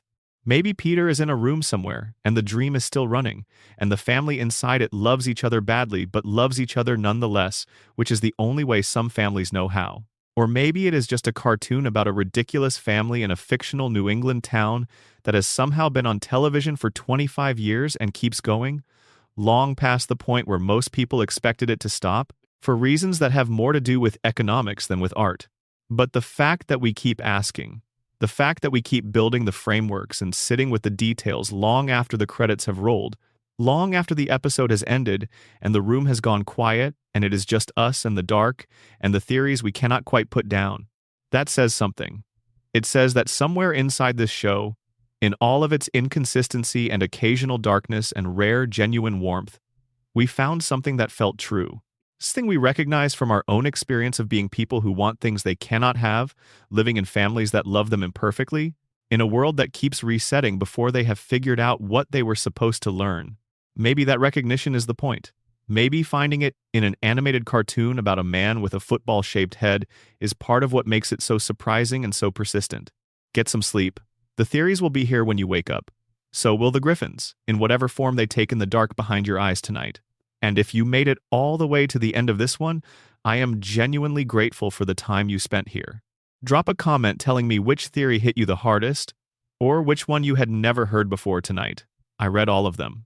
And if you have not subscribed yet, there are more nights like this one coming, and subscribing is the easiest way to make sure you are there for them. Take care of yourselves. Good night. Script and Uncle Guy Lore. Number. Extended Deep Dive. Section 1. The Architecture of a Strange World. To truly understand why the theories exist, you have to spend more time with the texture of the show itself, not just its history, but the specific qualities that make it feel slightly wrong in ways that invite explanation. Family Guy does not behave like other long-running animated comedies. The Simpsons, for all its own inconsistencies, maintains a relationship with consequence. Episodes in Springfield occasionally build on each other. Characters develop slowly, acknowledging their past. South Park commits, sometimes brutally, to following an idea through to its logical end. Family Guy does something different. It operates in a kind of perpetual present tense, where the past is selectively available, consequences are optional, and the rules of the world reset at the start of each episode with a reliability that borders on ritual. This is not unique to animated television. Episodic comedy has always favored the clean slate. But Family Guy takes this quality further than most, and the way it takes it further is specific and consistent enough to read as something other than creative convenience. Characters remember things they should have forgotten. They forget things they should definitely remember. Peter has been to prison. He has caused events that by any reasonable standard should have resulted in his arrest, the destruction of his marriage, the removal of his children from the household. None of it sticks. Stewie has killed people. He has built machines capable of causing planetary-scale damage. The show sometimes acknowledges this and sometimes acts as if it has no memory of it at all. When a show maintains this kind of selective amnesia across 2.5 decades, fans stop accepting it as convention and start reading it as data. The question shifts from why doesn't the show track its consequences to what kind of world doesn't need to track them. And that question opens the door to every theory in this collection. The setting itself contributes to this quality. The fictional Rhode Island town where the Griffins live exists in a kind of managed vagueness. It has geography without being specifically mappable. It has institutions, a mayor, a police force, a high school, a local brewery, a neighborhood bar, without those institutions behaving consistently across episodes. The bar is a refuge and a gathering place, except when it isn't. The school is a site of ordinary adolescent misery, except when it suddenly isn't. The town has a relationship to the larger real world. Real celebrities appear, real political events are referenced, real geography gets invoked, but on terms that the show controls completely, bending reality when the joke requires it, and straightening it back out when the scene is done. This is a world that responds to narrative need rather than to physical or social law. The theorists have noticed this and have spent years arguing about what it means.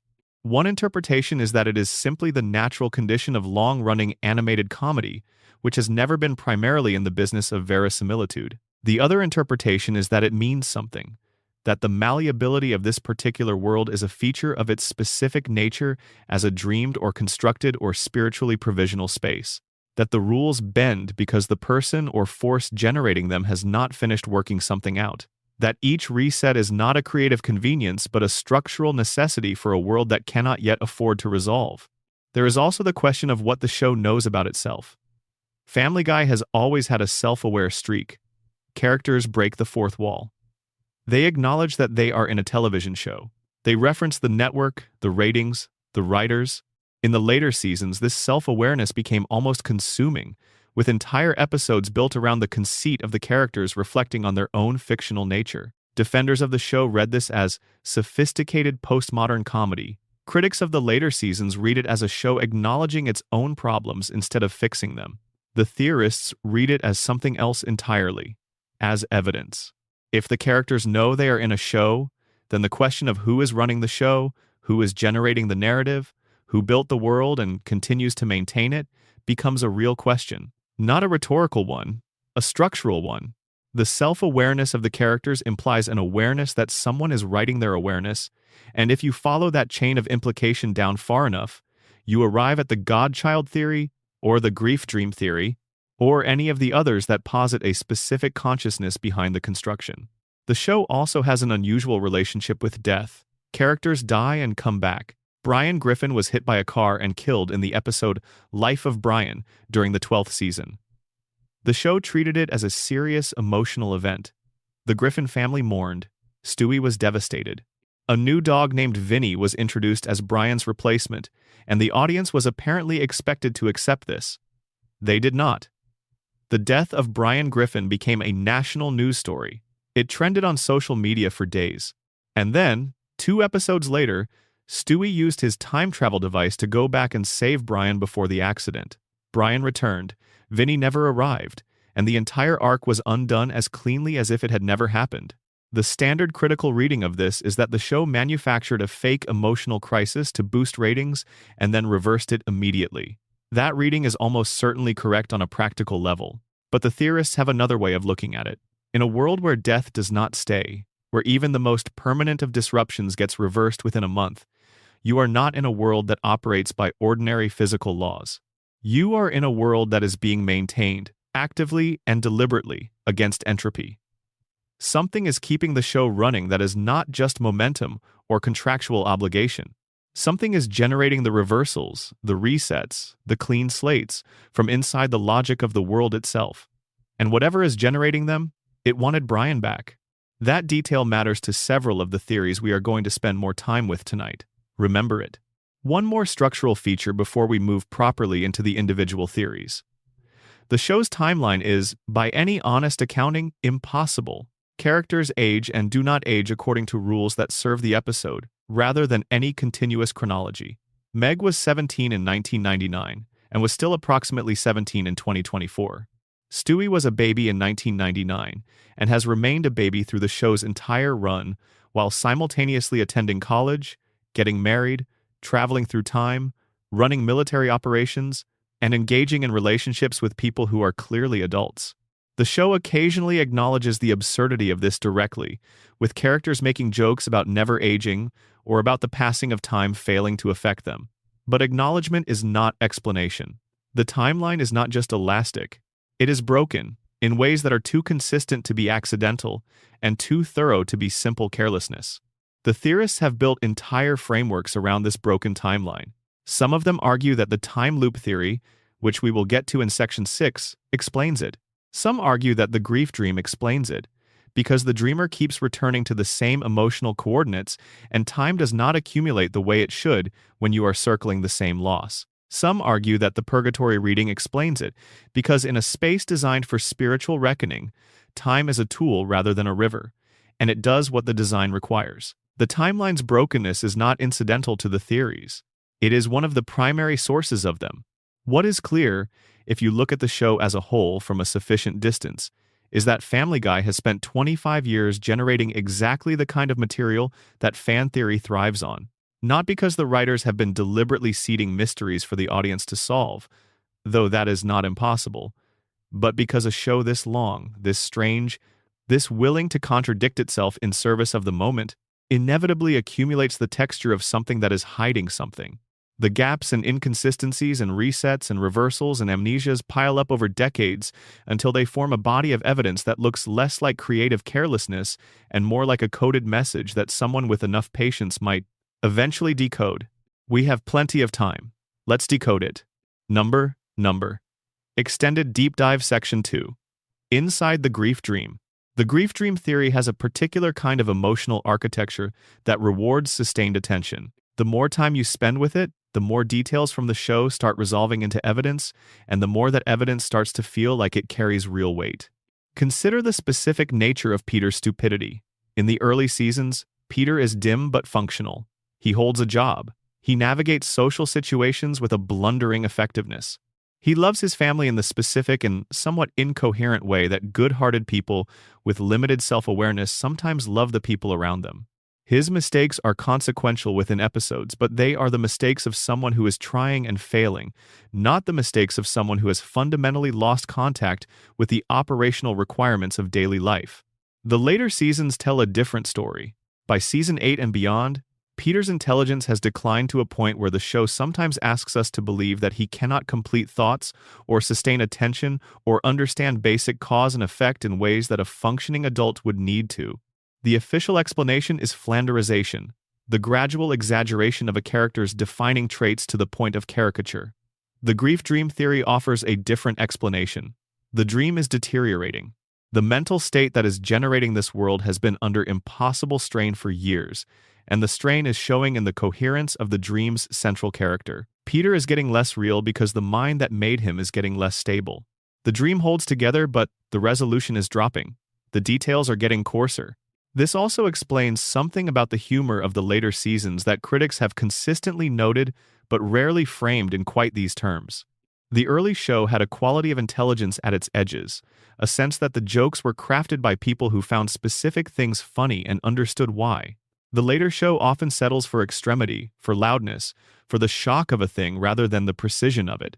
If you read this as a degrading dream, it makes sense. Dreams in their most vivid state are complex and detailed. Dreams in their degraded state repeat themselves. They exaggerate without adding nuance. They do the same thing louder because the mechanism generating them has lost some of the finer control it once had. The cutaway gag, which defines Family Guy's comedic style and which grew from being a supporting technique to being essentially the primary mode of the show across the later seasons, also fits the dream reading in an interesting way. Dreams do not maintain linear narrative. They jump, they cut, they introduce material from nowhere and abandon it without resolution. The show's increasing reliance on cutaways that connect to nothing, that exist in isolation from the story around them, that arrive and depart without affecting anything, is structurally identical to the way dreams accumulate imagery without necessarily building it into coherent experience. The dream is not telling a story. It is generating associations. And associations, unlike stories, do not need to go anywhere. The relationship between Peter and Lois in the early seasons is tender in ways the later seasons mostly abandon. In the show's first 3 seasons, episodes would regularly end with Peter and Lois resolving their conflict and expressing genuine affection. Peter would realize he had been wrong. He would apologize. He would tell Lois he loved her and mean it in a way that the writing supported. The warmth was real. It was the warmth of someone who is holding on to a memory of something precious and trying to do justice to it. As the dream has aged and the strain has increased, that warmth has become harder to sustain. The later Lois is colder, more capable of cruelty, less clearly the woman she was in the early versions. Because Peter's memory of her is fraying at the edges, the precise and complicated person he loved is harder to reconstruct as the years pass. What remains is a version of her that carries the broad strokes but has lost some of the specific qualities that made her particular. She is still Lois, but she is Lois remembered rather than Lois experienced, and memory over decades loses color. The dog Brian is perhaps the most emotionally revealing element of the whole construction when you examine it through this lens. Peter gave the dog human consciousness because he needed a companion who could be present with him in a way that did not require him to reconstruct a human being from scratch. The dog in his life, whether real or remembered, could become something other than a dog without the same kind of grief work that transforming Lois or the children requires. So, the dog became the most fully realized version of the person Peter needed to have around. Smart, literate, a little melancholy, capable of genuine conversation, loyal in the specific way that cuts through the rest of the noise. The friendship between Peter and Brian in the early seasons, before Brian's own character began to shift, was one of the most genuinely warm relationships in the show. And the theory reads this as Peter having built the one relationship in the dream that most closely approximated what real companionship felt like, without requiring him to resurrect someone he actually lost. Brian's own decline over the course of the show is something the theory handles with particular care, because Brian becoming insufferable, Brian becoming arrogant and dishonest and self-serving in ways that contradict his early characterization, is the theory's most uncomfortable implication.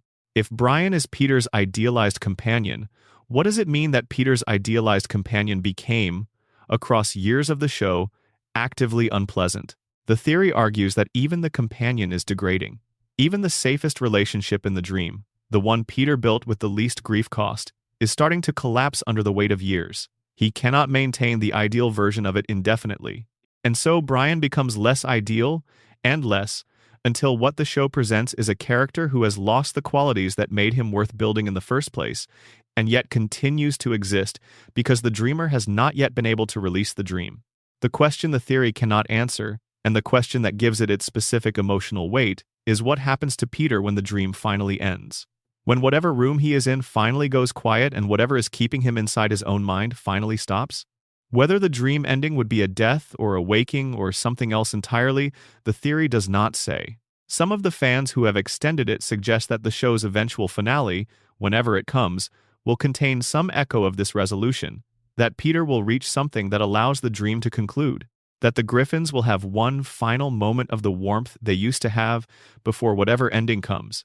Others think the dream never ends, that Peter is still in it, that he will always be in it, that the lights on that animated street in that fictional Rhode Island town will stay on forever because he cannot afford to let them go dark. That the show's longevity is not Fox's doing or Disney's doing or the economics of streaming rights. It is Peter's doing. He is keeping it running. He will keep it running as long as he has to, which is as long as there is still something he cannot face on the other side of waking up. If that is true, then Family Guy is not a cartoon that has been on too long. It is an act of love that has been running for 25 years. A man building the world he lost, again and again, because it is the only world he knows how to live in. Number Extended Deep Dive Section 3. What the Godchild Forgot. The Godchild theory does not require any tragedy. It requires something stranger. The idea that a being of cosmological significance could be fully present in a body, in a house, in a suburban life, and simply not know what it is. This is not actually an unusual idea across the history of human spiritual thought. The concept of a divine being that descends into matter and forgets its nature, sometimes called kenosis in theological contexts, shows up across many traditions. The God who takes human form and loses the memory of divinity. The soul that enters the world through birth and forgets what it knew before it arrived. The light that becomes trapped in matter and spends its time in matter trying to remember what it was. Stewie's situation, under the Godchild theory, maps onto this structure with uncomfortable precision. He built the universe. He entered the universe through ordinary birth, the amnesia of physical existence stripping him of the direct memory of what he had done. He found himself in a body that was small and dependent and surrounded by people who could not understand him, and in a world that did not recognize his nature. And he has been living that life ever since, with a nagging sense that something is profoundly wrong with his situation that he cannot quite name. His genius is the residue of what he was before. When he builds a time machine, or constructs a mind control device, or engineers a biological weapon in his bedroom, he is not inventing. He is remembering. The physics are familiar because he made them. The engineering principles feel natural because he established them. The math resolves cleanly because he is, at some pre-conscious level, working with a system he designed. His frustration when things do not work, when his inventions malfunction or his plans fail, is not just the frustration of a thwarted baby. It is the bewilderment of a creator who finds that his own creation is not behaving according to specifications. His desire to kill Lois in the early seasons, which is his most famous character trait and the one that the show has most thoroughly moved away from, reads differently under this lens. Lois is the one who physically produced Stewie, the one through whose body he entered the world, the one whose biology completed the mechanism by which he forgot what he was. His rage toward her is the rage of a god toward the instrument of its own imprisonment in matter. She did not wrong him intentionally. She is simply the proximate cause of his amnesia. But the anger is real, and it finds her because she is the point where the divine became ordinary. She is the threshold he crossed when he went from being whatever he was before to being a baby in a diaper eating strained peas. The abandonment of the Kill Lois storyline in the later seasons is handled, in this theory, as a spiritual development rather than a creative decision. The early Stewie was at war with his situation. He wanted out of it. He wanted to punish the mechanism of his imprisonment and destroy the constraints of his physical existence and return to whatever he was before. The later Stewie has made a different choice, almost certainly without consciously understanding it as a choice. He has decided, through the accumulating experience of being Stewie Griffin in this house, in this family, that he prefers the world he is living in to whatever preceded it. His friendship with Brian has become the most important relationship in his life. His identity, complicated and contradictory as it is, has become something he is invested in. He is no longer trying to escape the human experience. He is trying to understand it, to inhabit it fully, to find out what it means from the inside. This is, the theory suggests, the most profound possible development for a being of his nature, not the achievement of domination, not the memory of divinity, but the genuine embrace of limitation. The God who chose to be small and to find that smallness contained something that infinity could not provide. The creator who discovered, inside the creation, something worth being. Brian's role in this development is essential, and the theory handles it carefully. Brian, whatever his actual nature, is the being in Stewie's life who has treated him most consistently as a full and complex person rather than as a child or a comedy prop. The friendship between them has given Stewie the experience of being genuinely known by another consciousness. And being genuinely known, the theory argues, is what the godchild was missing. You cannot be known by your own creation. The universe, however vast and beautiful, cannot look at its maker and see them. Brian can look at Stewie and see him. And that turns out to be what Stewie needed more than world domination. Not to be recognized as divine, to be recognized as real. The time travel elements of the show take on additional resonance under this reading. Stewie moves through time with an ease that suggests he is not quite bound by it the way ordinary matter is. He can navigate the timeline because he is, at some foundational level, outside of it. He created time.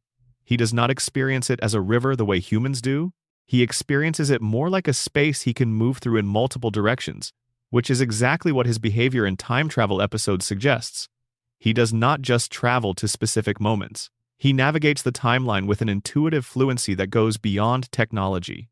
The machine helps, but the understanding of where and when to go comes from somewhere that predates the machine. The loop that his actions create, generating the universe that creates the conditions for his birth that leads to the accident that causes the explosion that creates the universe, is not a paradox in the standard sense. It is a closed system that contains everything within it, including the being that made it. Stewie is inside his own creation in the most complete possible way. He is not a visitor in a world someone else made. He is the world, experiencing itself through a point of consciousness that has forgotten its own scope. And somewhere, in the moments when he is most fully himself, most engaged, most alive in the specific way that a being is alive when it is doing exactly what it was built to do, Some echo of the original creative act comes through. The universe feels, very briefly, the way the universe feels when its maker is paying attention. That is an extraordinary thing for a cartoon baby to be doing. But Family Guy has always been a show full of extraordinary things wearing extremely ordinary disguises. Number, Extended Deep Dive. Section 4. The Dog Who Remembers Being Human. The Brian Griffin theory has a specific kind of horror that sneaks up on you gradually, because it begins with a question that seems small, which is, why is this dog so specifically articulate about the experience of wanting to be something he cannot be, and ends somewhere much darker? Think about what Brian actually is, within the show's established world. He is a dog.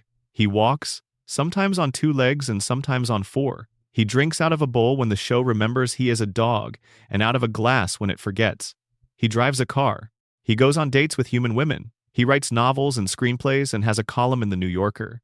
He attends parties and holds conversations and has existential crises about the gap between his ambitions and his accomplishments. He is allergic to chocolate in one episode and eats it without consequence in another. He is, in the language of the show's own inconsistency, whatever the scene requires. But his psychology is consistent in ways his biology is not. Brian's internal life is specifically and recognizably human in the ways that matter most. He does not struggle with wanting to chase squirrels. He struggles with wanting to be taken seriously as a writer and never quite achieving it. He does not have a dog's relationship with time and presence. He has a human being's relationship with regret, which is to say he spends a significant portion of his existence looking backward.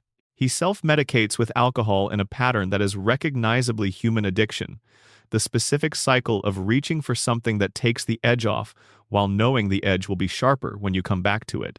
He falls in love with women who do not love him back in a cycle that suggests not random misfortune but a pattern, the kind of pattern that suggests the problem is something he is carrying into every relationship, rather than something the relationships keep doing to him. The theory argues that this is not the behavior of a dog who happens to be unusually intelligent. This is the behavior of a human being who is living in the wrong kind of body and has been living in it for long enough that he has, mostly, adapted. But the adaptation is never complete. There are edges where the wrongness of his situation shows through, where the dog and the person he once was come into friction with each other in ways that produce the specific quality of sadness that Brian carries through every season of the show. The memory element is the most compelling piece of evidence. Brian has access to cultural knowledge that requires not just intelligence but sustained education. He references literature and philosophy and film with the specificity of someone who has actually read and thought and argued about these things over years. A dog, however intelligent, would not have had the opportunity to build this kind of cultural accumulation through the experiences available to a dog's life. But a human being who was well educated before whatever happened to him, who carried that education into his current existence along with everything else he carried, would have exactly this profile. The knowledge is real, but it is not current. It is the knowledge of someone who stopped accumulating in a specific era and has been living off that capital ever since. His writing career is the most personally revealing element of the theory. Brian has been trying to finish a novel for years. He talks about this novel with the specific combination of pride and avoidance that serious writers who are genuinely blocked talk about their work. He knows what it should be. He cannot make it what he knows it should be. And the reason he cannot finish it, the theory argues, is that the thing he most needs to write about is the thing he cannot access directly, his real story. The story of what he was before he became this. The novel that would explain everything is the novel he cannot write, because to write it he would have to remember it, and remembering it is the thing his mind will not permit. The drinking is the most straightforwardly human element of his characterization. Dogs do not develop alcoholism as a response to existential despair. They do not reach for a martini at the end of a bad day, because the martini takes the edge off the specific quality of despair that comes from knowing your situation is wrong in a way you cannot fix. Brian's drinking is human in texture and human in function, and it tells you, if you pay attention to what it is doing rather than how it is framed by the show, that the consciousness inside that dog body is running a specifically human coping mechanism for a specifically human kind of pain. The CIA goldfish in American Dad, Klaus, is invoked by some versions of this theory as a parallel case. Klaus is a German Olympic athlete whose brain was placed in a goldfish body by CIA scientists during the Cold War. He is miserable in ways that are directly attributable to the mismatch between who he is and what he has been put into. He is in the wrong container and he knows it, and the knowledge is a constant source of suffering that he manages with varying degrees of success. The theory suggests that Brian's situation is analogous to Klaus's, not because the CIA was involved, though some versions of the theory allow for this, but because the basic structure of the tragedy is the same. A consciousness that knows itself in one form, stuck in another form, carrying the memory of what it was as both a resource and a burden. What happened to Brian? The theory is not specific here, and different versions handle it differently. Some suggest a laboratory accident, some a medical procedure gone wrong, some something more deliberately sinister. The versions that invoke CIA involvement point to the show's own established world, in which an intelligence agency was willing to transplant a human brain into a fish, as evidence that this kind of thing happens in the universe. Family Guy shares with American Dad. If it can happen to Klaus, there is no reason it could not have happened to Brian, perhaps in less acknowledged circumstances and with less official documentation. What matters more than the mechanism is the result. A human consciousness in a dog body on a long enough timeline would develop exactly the profile that Brian has. Enormous cultural intelligence without the means to add to it in the normal ways, because a dog cannot go to a library or attend a lecture or have a conversation with another writer about craft and influence. Emotional depth without the social recognition that emotional depth usually earns, because however eloquently Brian speaks, he is, to most of the world he navigates, a dog. Ambition without adequate outlet.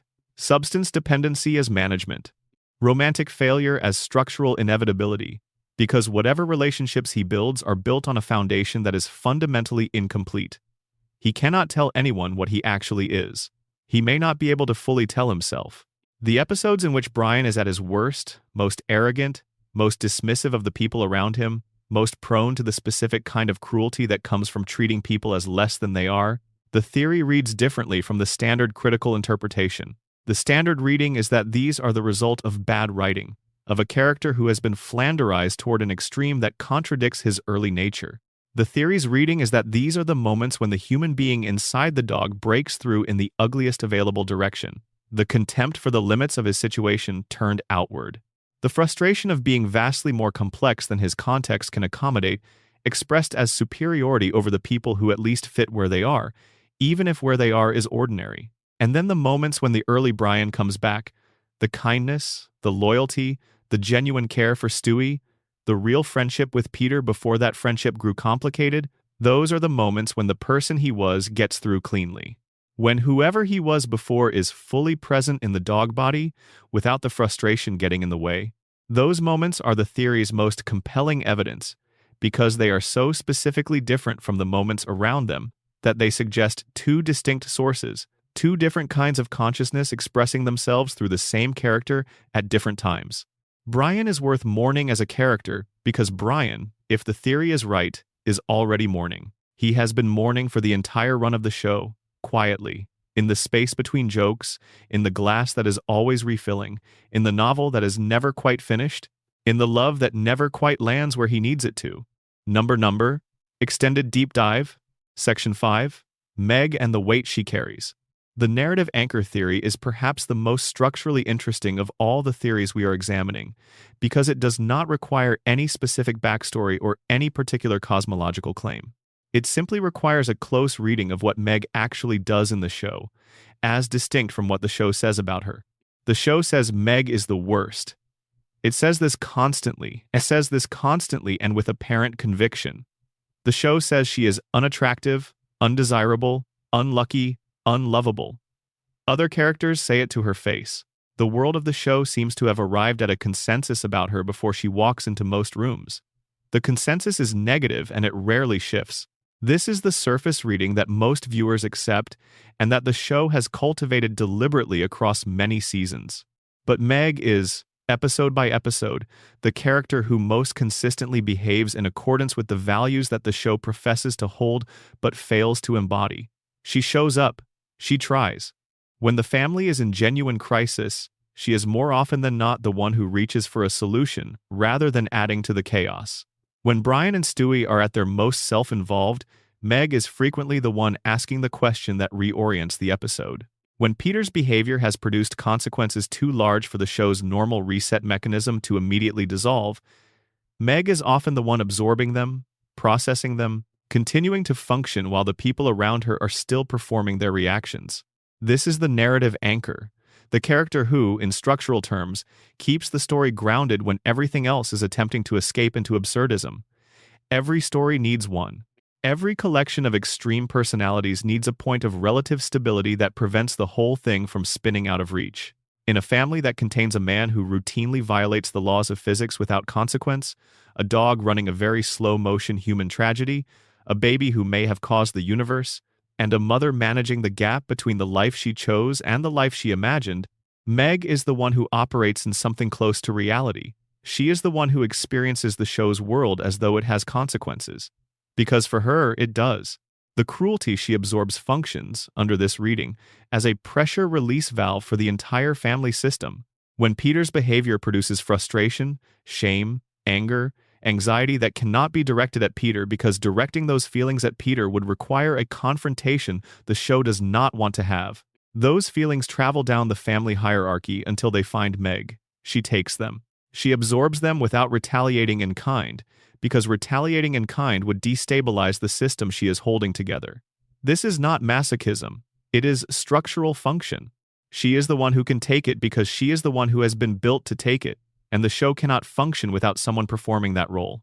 The Season 10 episode in which Meg confronts her family is the theory's most important piece of evidence, but for different reasons than the ones critics usually discuss. Critics focus on the episode's ending, where Meg agrees to return to being the family's punching bag, and read it as the show sending a damaging message about victims and abuse. The theory reads the same ending as the character making a fully conscious choice. Meg does not go back because she has been broken. She goes back because she understands, in a way that no other character in the episode demonstrates the capacity to understand, that the system needs her to. She has seen, during the brief period when she stopped absorbing, what happens to the family without her in that role. They fall apart. They turn on each other. They become unsustainable. And Meg, who loves her family with a thoroughness and a complexity that the show rarely acknowledges directly, makes the choice that keeps them viable. It is not the choice she wants. It is the choice the situation requires, and she makes it with her eyes open. This is a kind of moral intelligence that none of the other Griffin family members demonstrate. Peter makes choices without awareness of their consequences. Brian makes choices while being aware of their consequences and proceeding anyway. Stewie makes choices in accordance with a framework of self-interest that is at least internally consistent. Lois makes choices while managing the gap between what she wants and what she has agreed to want. Meg makes a choice that costs her something she wanted, because the cost is worth the outcome. She pays for everyone else's stability with her own comfort, and she does it knowing that is what she is doing. The theory extends this reading across the show's entire run. Every time Meg is humiliated, every time the family's cruelty finds her, the theory asks you to reframe your understanding of what is happening. The question is not, why does this character keep getting hurt? The question is, what would this story be without someone willing to be the place where the story absorbs what it cannot otherwise process? The Griffin family produces, episode by episode, more emotional material than it can contain. The stupidity, the arrogance, the self-deception, the conflict between who these characters want to be and who they actually are, all of it generates something that the narrative needs somewhere to put. Meg is where it goes. The specific quality of her suffering also maps, if you look closely, onto the specific failures of each family member. Peter's cruelty toward her most closely reflects his own self-loathing, which he cannot direct at himself and must direct somewhere. Brian's occasional contempt for her reflects his contempt for the ordinary and the unlucky, which is really contempt for his own ordinariness and his own bad luck. Stewie's casual cruelty reflects the god's impatience with the merely human. Lois's coldness toward her reflects the mother's complicated grief over the daughter, who is most like the version of herself she has tried hardest to move away from. Meg is not just a punching bag. She is a mirror that each family member uses to avoid looking at their own reflection directly. Everything they cannot acknowledge in themselves, they see in her and reject loudly. The rejection is the acknowledgement. The cruelty is the confession. This is why Meg is the only sane one. Not because she is the most intelligent, though she is arguably that. Not because she is the most capable, though she demonstrates genuine competence in episodes that allow her to. But because she is the one who most clearly sees the situation for what it is, and continues to participate in it anyway, because she loves these people, and has decided that the love is worth the cost. That is sanity of a specific and difficult kind. The kind that most people never develop because they never have to. The theory ultimately argues that Meg Griffin is the most heroic character in a show that does not recognize her heroism, and that the show's consistent failure to recognize it is itself a piece of evidence. Heroes who hold things together without acknowledgement are invisible within the systems they sustain. That is the nature of the role. The narrative anchor is not thanked, it is used.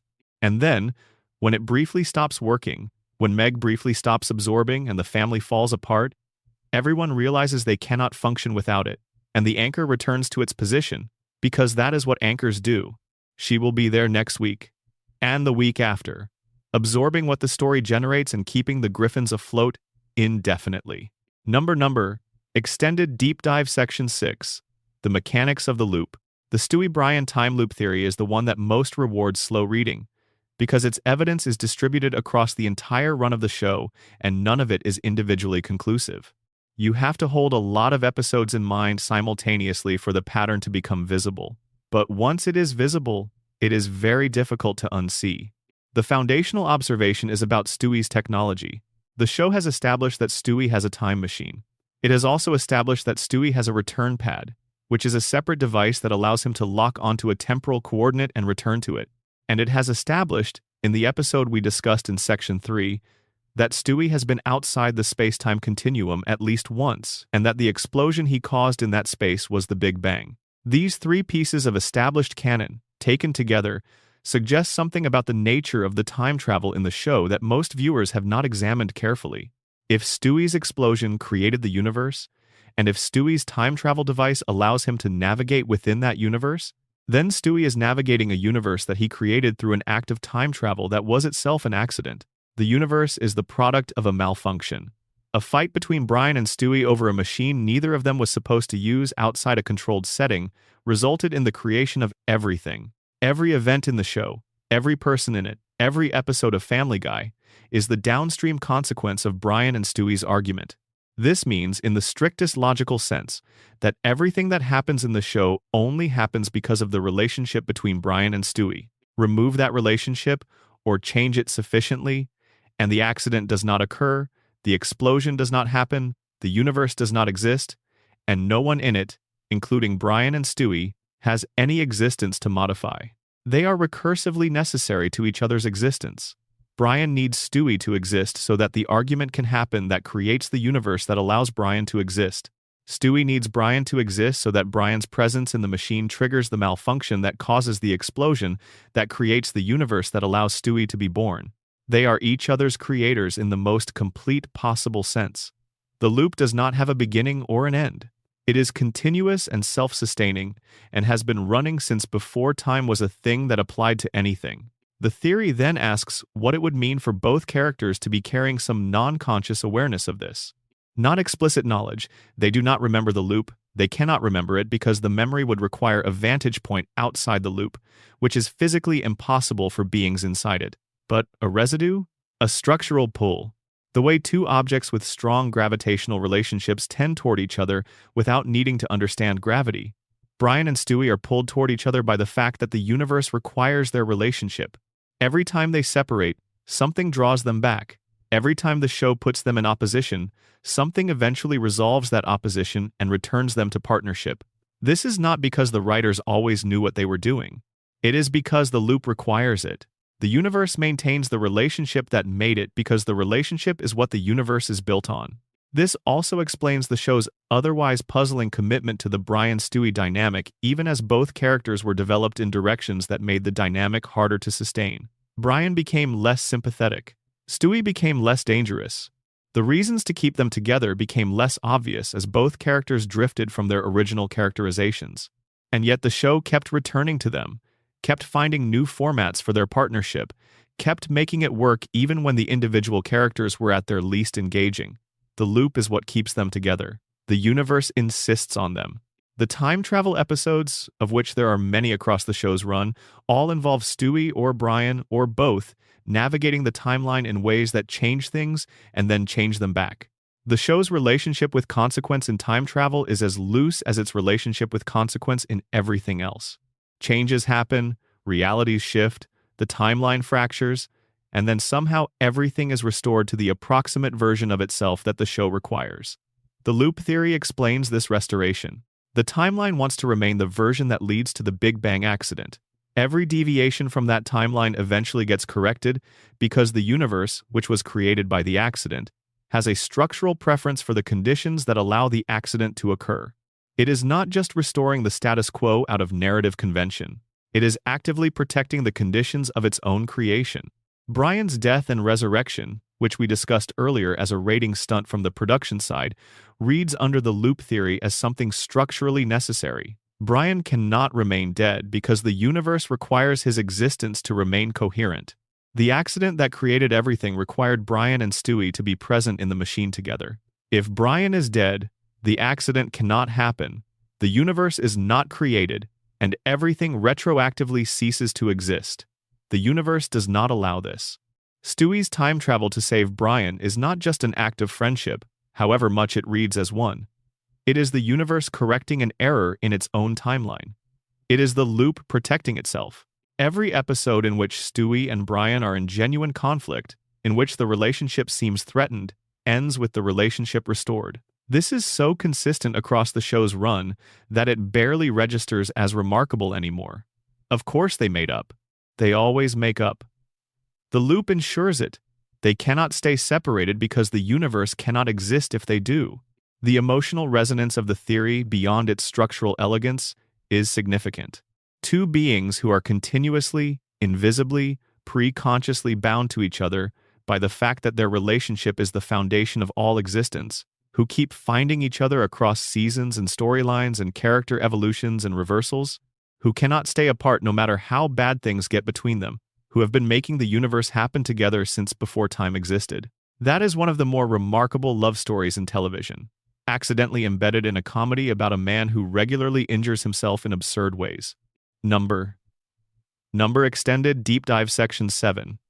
The Woman Who Chose and Kept Choosing. The Lois double life theory requires you to spend time with a detail that the show introduces early and then mostly treats as background. Lois Pewterschmidt, before she became Lois Griffin, was the daughter of one of the wealthiest families in New England. Carter and Barbara Pewterschmidt represent a specific kind of old American money, the kind that comes with expectations about how daughters behave and whom daughters marry and what daughters become. Lois grew up inside those expectations and made a choice, at some point in her young adulthood, to step outside them entirely. She married Peter Griffin, a man her family found baffling at best and mortifying at most, and she moved into a house in a middle-class neighborhood and built a life that was as far from the Pewterschmidt estate as geography and income and social class could take her. This is presented by the show as a romantic choice. Love over money. The real thing over the comfortable thing. It has the structure of the right choice, the one stories endorse. But the double life theory asks you to look at what that choice actually costs Lois across the run of the show, and whether the show's own evidence supports the idea that she believes it was the right choice, or whether the evidence suggests something considerably more ambiguous. Lois plays the piano. This is established early and referenced sporadically throughout the show's run. She plays well. She played at a serious level before she met Peter, and she continues to play when the show gives her the opportunity, which is less often in the later seasons. The piano represents the version of Lois that existed before the Griffin house, the version that was developing into something specific and cultivated and particular. That version was still present in the early seasons. She had intellectual engagement. She had cultural interests. She had a sense of herself that existed independently of her role as Peter's wife and the Griffin's mother. As the show progressed and Lois's character shifted toward the colder, more detached version that the later seasons present, the piano disappears from her characterization. The specific Lois who played it, who had a life before the choice she made, who was becoming something particular that the marriage interrupted, is less and less visible. What remains is the function, wife, mother, manager of the chaos that Peter generates. The person inside the function is harder to find. The double life theory argues that Lois is running two simultaneous internal lives throughout the show. The life she has, which is the one we watch, and the life that would have existed if she had made different choices, which she can still access through imagination and which continues to develop in parallel with the life she is living. She knows what the alternative would have been. She has enough information to construct it with reasonable accuracy, and she has been constructing it, quietly, for years, carrying it alongside the Griffin house and the 3 kids and the talking dog and the husband who needs constant management, and comparing the two versions in ways she never articulates directly. The moments in the show when Lois seems genuinely happy, not the performed competence that gets the family through crises, but actual happiness of the specific kind that comes from being fully present rather than managing something, tend to cluster around music, around her occasional friendships with people outside the family, around moments when she is reminded of the Lois that existed before she became the Lois she is now. These moments are not frequent. They are notable precisely because of how rarely they appear and how completely they contrast with the flat management mode that constitutes most of her characterization. The theory's reading of her relationship with Peter is the most emotionally complicated element of the whole framework. She chose him. She continues to choose him, episode by episode, in the sense that she has not left and the show requires her continued presence. But the quality of the choosing, the texture of what the choice feels like from the inside, is something the show rarely addresses directly, and the theory tries to reconstruct from the available evidence. It argues that Lois has made her peace with Peter in the specific way that people make peace with large, irreversible choices, not by pretending the alternative never existed, and not by continuing to grieve it, but by finding the genuine value in what she has and carrying the loss of the alternative as a companion rather than a wound. She chose him. She keeps finding reasons to continue the choice, but she carries the other version alongside her, quietly, the way people carry the lives they did not live. The wealth of the Pewterschmidt family is also relevant here. Lois did not simply choose a man her family disapproved of. She chose out of a class and an expectation structure that would have provided her with security, with status, with the resources to develop the specific person she was becoming. She traded that for love, which is the romantic choice. But she also traded it for a version of her life in which she is consistently managing deficits that the alternative version would not have had. Financial stress, the constant chaos of Peter's behavior, a house that is, by any reasonable standard, a significantly worse place to live than the Pewterschmidt estate. She is never struggling in the way that people in genuine financial hardship struggle. The show does not go there, but she is consistently navigating a gap between what she has and what she came from. And the theory argues that this gap, accumulated over years, contributes to the specific coldness that the later Lois projects. She is not ungrateful for the life she chose. She is tired, in ways that a person who had made a different choice would not be tired, and the tiredness shows in her face when she forgets to manage it. What would have happened if she had stayed with her family's expectations? The theory does not commit to a specific answer because there are too many variables. But it suggests that the Lois who plays piano in the early episodes was on a path toward something. A career, perhaps, or a particular kind of life built around cultivation and taste and the development of a specific artistic sensibility. The piano is the marker of that path. Every time it appears in the show, the theory asks you to hear in it the sound of the alternative, the life that is still running, on different keys, in a different room, that Lois can still find when she needs to remember who she was before she became who she is. She is not unhappy. The theory does not require her to be unhappy. It only requires her to be carrying two things simultaneously, and to have found a way to carry them both without dropping either one. That is, if you think about it, a remarkable and difficult achievement. The kind that goes largely unacknowledged because it looks, from the outside, like simply being present. Like simply being there every week, in the kitchen or the living room or the bar, managing the next thing. She is more than that. The theory just asks you to notice it. Number. Extended Deep Dive Section 8. What the Purgatory Requires. The Purgatory reading of Family Guy has been around almost as long as the show itself, in various forms, because the structure of the show maps onto the structure of a spiritual probationary space with an accuracy that seems difficult to dismiss as coincidence. In most theological frameworks that include purgatory or equivalent concepts, the defining feature is not suffering for its own sake. It is incomplete learning. The beings in purgatory are there because they have not yet fully understood something they need to understand before they can move forward. They are held in a space that is neither the best outcome nor the worst, neither resolved nor abandoned. And the space they are held in provides, repeatedly, the specific circumstances that relate to the thing they need to learn. The test recurs. The situation repeats. And it will keep recurring and repeating until the understanding arrives that allows the soul to move on.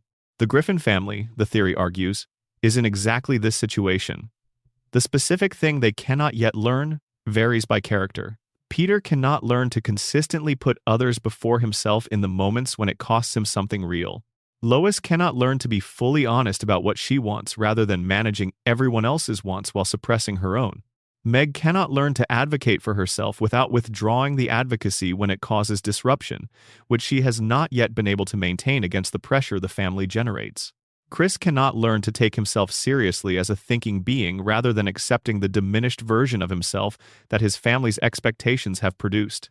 Stewie cannot learn to commit to genuine human connection without hedging it against the possibility of being hurt by it. Brian cannot learn to be honest about what he actually is, rather than performing the version of himself that he thinks the room will respect. The show resets every week because the lesson has not been learned. If any of them learned it genuinely and completely, the reset would not be necessary. The episode would not end where it began. Something would carry forward, some piece of understanding would survive the transition between weeks, and the family would be, in some small but real sense, further along than they were before. But the lesson has not been learned. The reset mechanism holds. Monday morning comes and they are back where they started, with the original conditions of their specific test fully restored, ready to try again. This explains the show's most puzzling structural feature, the complete ineffectiveness of consequences. Peter goes to prison and comes out unaffected. The family loses their house and then has it back. Brian dies and then does not. Meg stands up for herself and then goes back to absorbing the abuse. Every one of these reversals, from the inside of the purgatory reading, is a test result. The situation arises, the character responds, the response does not achieve the quality of understanding the situation was designed to produce, and the situation restores itself to give the character another opportunity to try. The specific nature of each character's test is worth examining carefully. Peter's test is consistently about whether he can prioritize the people he loves over his own comfort, convenience, and impulses. He is put in situations that require this choice, episode by episode, and he consistently chooses wrong. He chooses himself. Sometimes the show finds this funny, sometimes it finds it uncomfortable. The purgatory reading finds it consistent. Peter is at the crossroads of his specific lesson every week, and he keeps going the wrong way. The lesson will keep presenting itself until he goes the right way. The number of episodes the show has produced suggests this has been going on for a very long time. Brian's test is about honesty. He is a being who is deeply invested in a particular self-image. The intelligent, literate, morally sophisticated dog who is better than his circumstances, and this investment prevents him from being honest about his actual behavior, his actual failures, his actual nature. The test puts him in situations that expose the gap between his self-image and his reality, and the test asks whether he can acknowledge the gap. The Quagmire speech in which Quagmire catalogs Brian's hypocrisy is the clearest version of this test. Brian is told, with specificity and accuracy, exactly who he has been and how that differs from who he claims to be. The test is whether he can hear it, he cannot. He defends, deflects, and continues. The situation restores itself. The lesson will be offered again. Stewie's test is about allowing himself to be genuinely vulnerable to another person without finding a way to control the vulnerability. Close quote. He has, across the run of the show, built real connection with Brian, but he has consistently protected himself within that connection by maintaining areas of control, by ensuring that he is never fully at Brian's mercy, by hedging the friendship against the possibility of being abandoned. The episodes where Stewie is most fully himself, most open, most genuinely trusting, are the episodes where the show is at its best with this character. The episodes where he retreats back into control and manipulation are the episodes where the test is failing. He is close to something. He has been close for a long time. The question is whether the show will ever let him complete the lesson. The purgatory reading does not require the show to be aware that it is building a purgatory. The writers are not necessarily mapping their scripts against theological frameworks, but art sometimes produces structures that its creators did not plan, because the patterns that stories naturally take reflect something about the structures of human experience, and purgatory, as a concept, is essentially just the observation that some lessons take longer to learn than others, and that the universe, or something like it, is patient about waiting for you to learn them. The town is patient. The reset mechanism is reliable. The Griffins will be there next week, in the same house, with the same problems, being offered the same lessons in the same circumstances, with the same outcomes until the outcomes change. They have not changed yet, but the theory does not say they never will. Number extended. Deep dive. Section 9. What Quagmire carries. The Quagmire theory requires a particular kind of attention because Glenn Quagmire is constructed by the show as a comedic surface that very deliberately does not invite scrutiny. He is the neighbor whose defining characteristic is aggressive and frequently illegal pursuit of women, rendered as a running joke that the show has maintained across its entire run with minimal development. He says his catchphrase. He does something that would be a felony in most jurisdictions. The laugh track responds. The scene ends. You are not supposed to wonder what is underneath this. The theory wonders what is underneath this. The evidence begins with the episode called Quagmire's Dad, which aired in the 8th season. In this episode, Quagmire's father, a decorated Navy veteran named Dan Quagmire, visits and comes out as a transgender woman named Ida.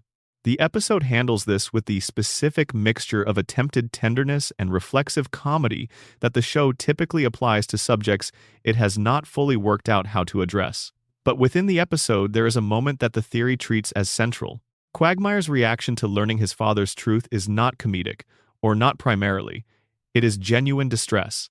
It is the distress of someone whose foundational understanding of a person they have organized a significant portion of their identity around has been revealed to be incomplete.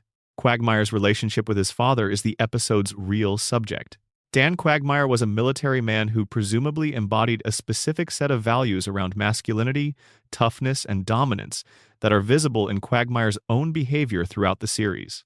Quagmire's hyper-masculine presentation, the aggressive sexuality, the constant performance of a very specific kind of power over women, is the behavior of a person who has absorbed a very specific model of what men are supposed to be, and has built their entire external presentation around conforming to it as completely as possible.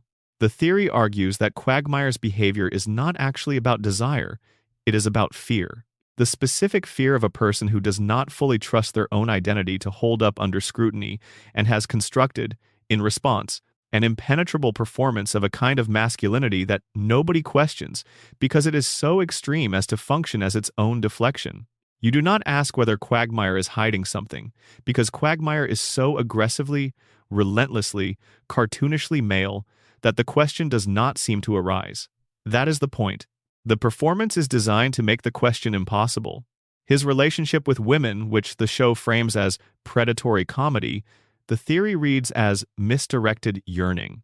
Quagmire needs connection with the urgency of a person who does not actually believe he is capable of being genuinely connected to. His pursuit of women is compulsive and unsuccessful in the deeper sense that it is. He has countless encounters and none of them add up to anything real. The show has put Quagmire in relationships that seem to offer genuine connection, and he has consistently found ways to destroy them or been destroyed by them.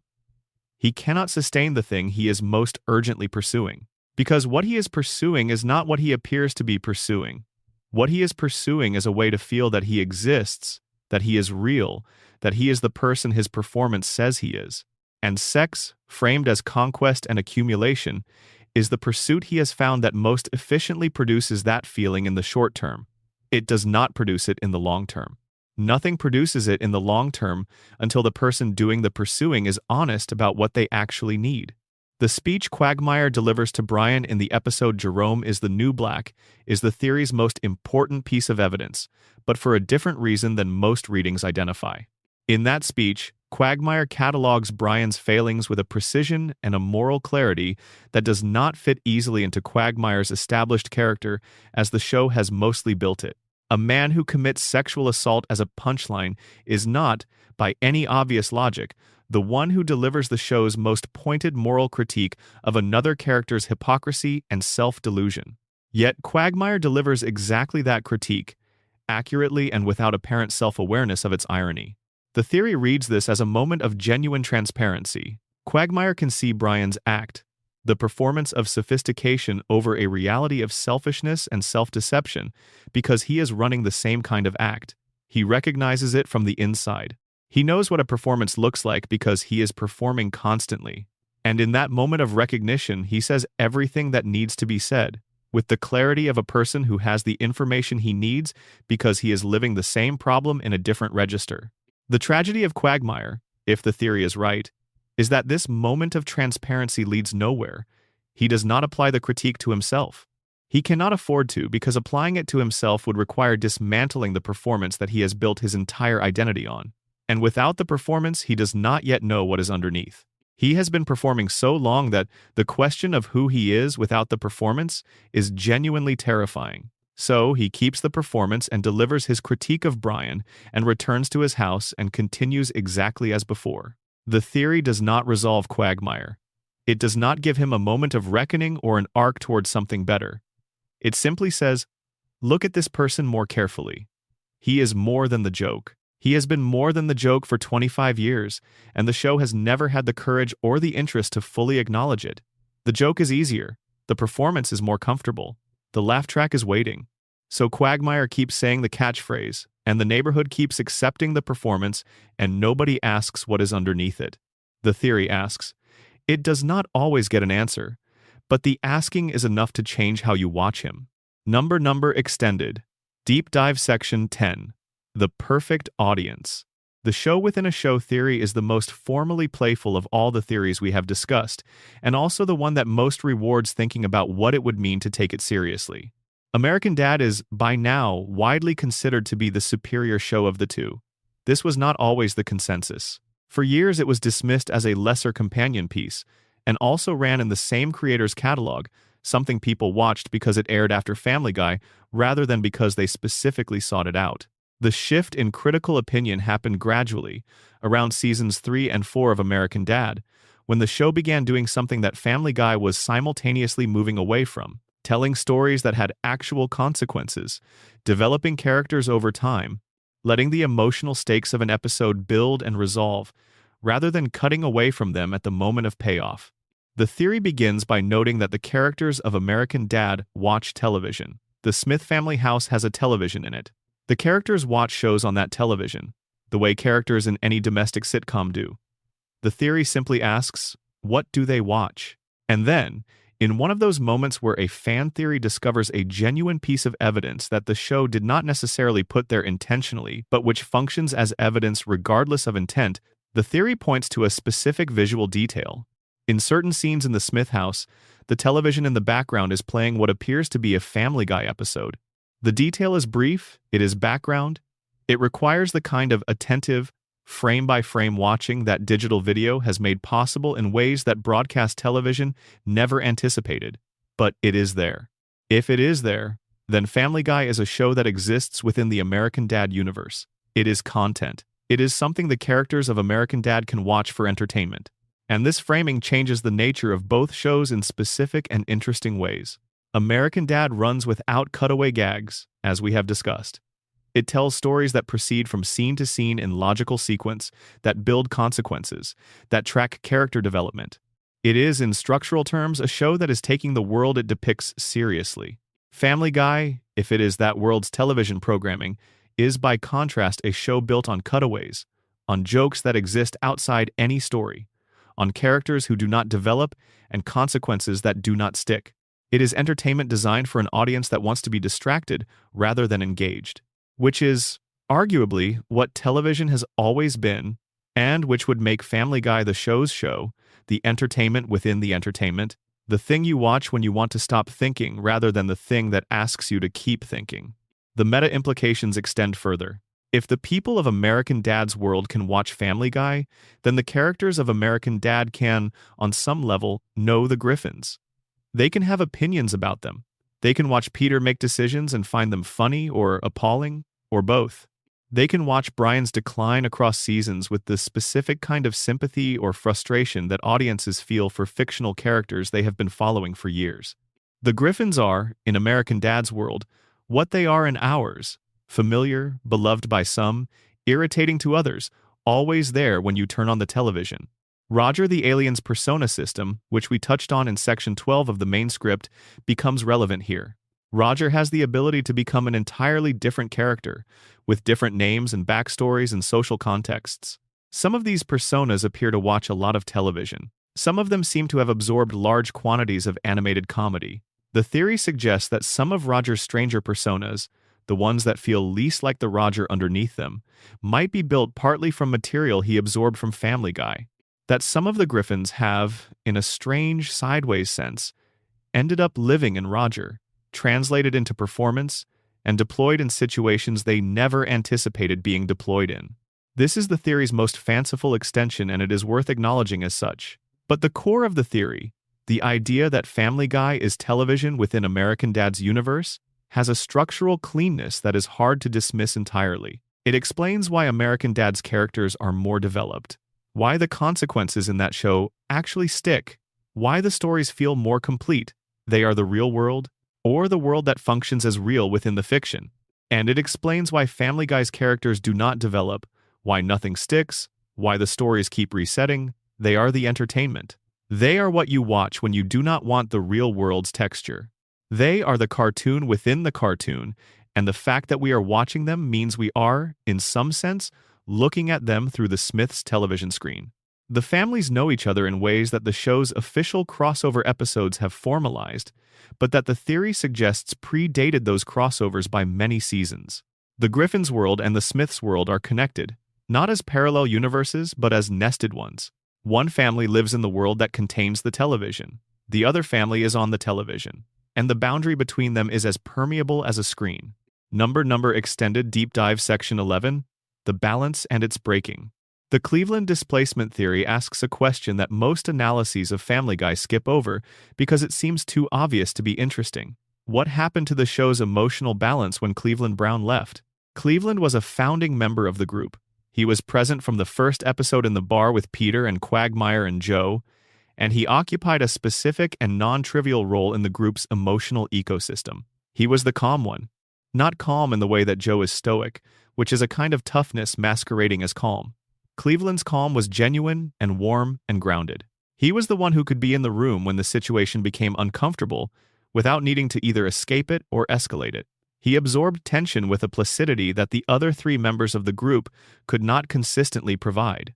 His voice, literally and figuratively, brought a quality to the group dynamic that the show may not have fully understood until it was gone. He also had a specific relationship with Peter. They were best friends in the early seasons in a way that went beyond the shared bar visits.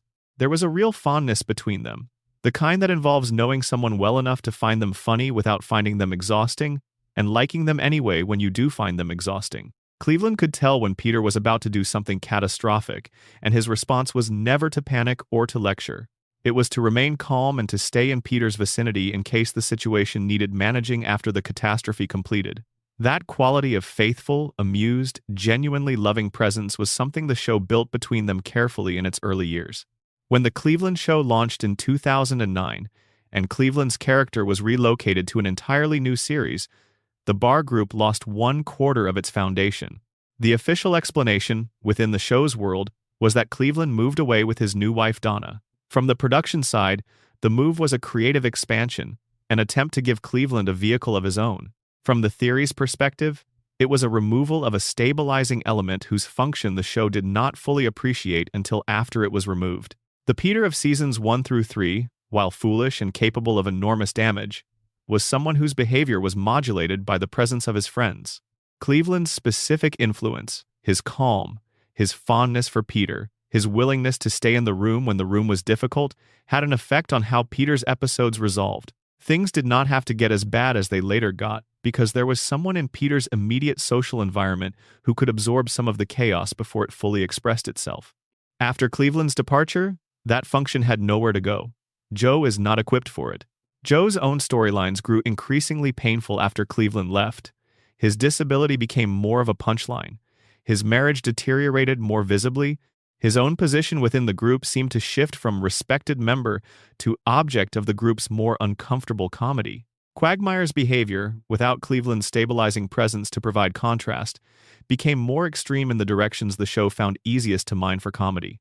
And Peter, without his most genuinely caring friend in daily proximity, became progressively less modulated, progressively more capable of the cruelty and recklessness that defines his later characterization. The theory does not argue that Cleveland's departure caused the show's decline in a simple cause and effect sense.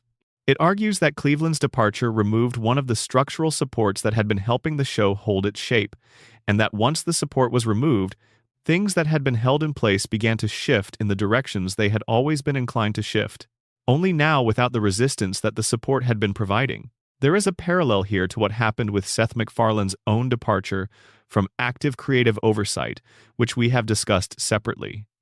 The show lost two stabilizing influences in a relatively short period. One was a character, one was the creator. Both had been performing similar functions in their respective domains, maintaining warmth, providing resistance to the show's native tendencies toward cruelty and extremity, keeping the emotional texture of the world livable. When both influences diminished, the show became the version of itself that its worst tendencies had always been pulling toward. Cleveland's eventual returns to the show, after The Cleveland Show was canceled in 2013 and Cleveland was officially reintegrated into Family Guy's world, did not restore what had been lost. The character came back, but the role he had occupied in the show's emotional architecture had been closed off and repurposed. The group of four had found its new equilibrium, such as it was, and there was not a clean way to reinstall the element that had been absent for years. Cleveland returned to the bar. He was present, but the specific gravitational influence his presence had exerted in the early seasons was not recoverable by simply bringing him back. That kind of equilibrium is not reversible in that way. You cannot return a load-bearing element after the structure has settled without it and expect the structure to respond as if the element had always been there. The Cleveland displacement theory is ultimately about what it costs a system when you remove something that was doing invisible work. The work Cleveland was doing was not flashy. It did not generate the most memorable moments in the show's early years. It was not the work of the protagonist or the villain or the comedic standout. It was the work of the person who held the space. And when the person who holds the space is gone, everything that was being held in that space begins, slowly and without any dramatic announcement, to drift. Number extended. Deep Dive Section 12. The machine that replaced the show.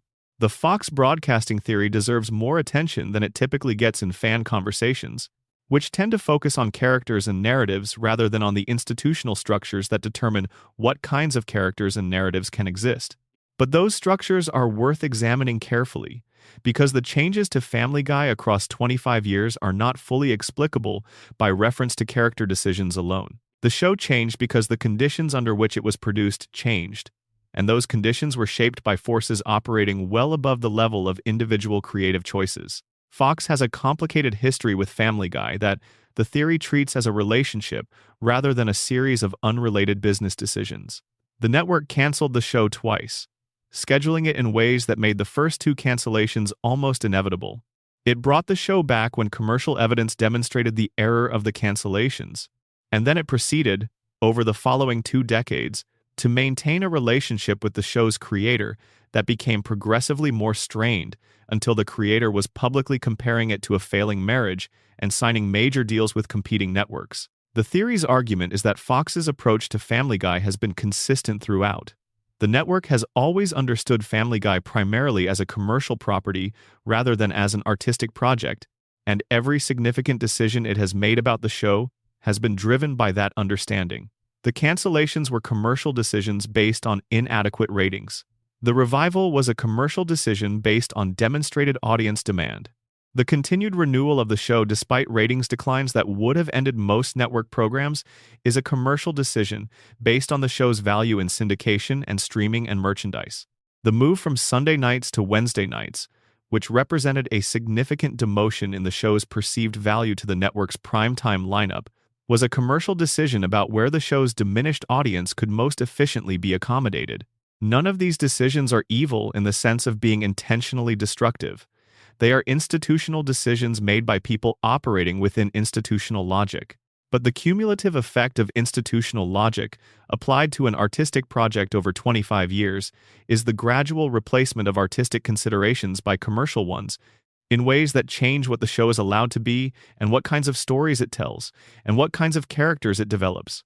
The show that Seth MacFarlane pitched to Fox in 1998 was a personal project. It was built from characters he had been developing for years, characters that had specific relationships to each other that he understood in detail. The show that Fox airs in 2025 is a brand, managed by professionals whose primary obligation is to the brand's continued commercial viability, rather than to the specific artistic vision of its creator. These are not the same thing, they produce different outcomes. The theory is careful not to position Fox as a villain in any simple sense. The network has, in contractual terms, behaved legally. It has maintained a commercial relationship with a property whose value it recognized, invested in it when investment was justified by the numbers, and managed it according to the logic of commercial television. The problem is not that Fox has done anything wrong within the terms of the relationship. The problem is that the terms of the relationship were never adequate to protect what made the show worth having a relationship with. Commercial logic and creative integrity are not always in conflict, but when they are, commercial logic tends to win, and the erosion of creative integrity tends to be gradual enough that it is difficult to point to any specific moment as the decisive one. By the time the renewal through season 27 was announced in April 2025, Family Guy had become something that could be described accurately as a show that continues to exist because it is cheap to produce and has enormous residual value in distribution and licensing, and that this is the primary reason it continues. Not because the people involved are burning with urgency about the stories they still need to tell. Not because the characters have unrealized potential that the creative team is eager to explore, but because the economic support continued production and the brand has sufficient recognition to remain a viable commercial product. The theory finds this the most genuinely melancholy element of the whole story, more melancholy than any of the narrative theories about grief or purgatory or divine amnesia, because it does not have the compensating structure of meaning that those theories provide. The grief dream at least implies that the dreamer is still trying. The purgatory at least implies that a lesson is available if the student becomes ready. The Godchild theory at least implies that a being of extraordinary nature is having a genuinely remarkable experience of limitation and connection. The commercial trajectory theory implies that a show that was once genuinely valuable as art has become a product, and that the people responsible for maintaining the product are doing so competently and without malice, which is the most honest and the most dispiriting possible description of what has happened. The show will continue.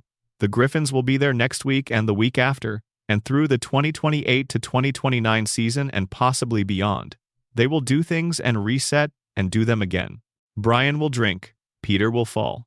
Stewie will scheme in the diminished way that the later version of him schemes. Meg will absorb. The bar will be there. The neighborhood will hold its shape. The cutaways will arrive and depart.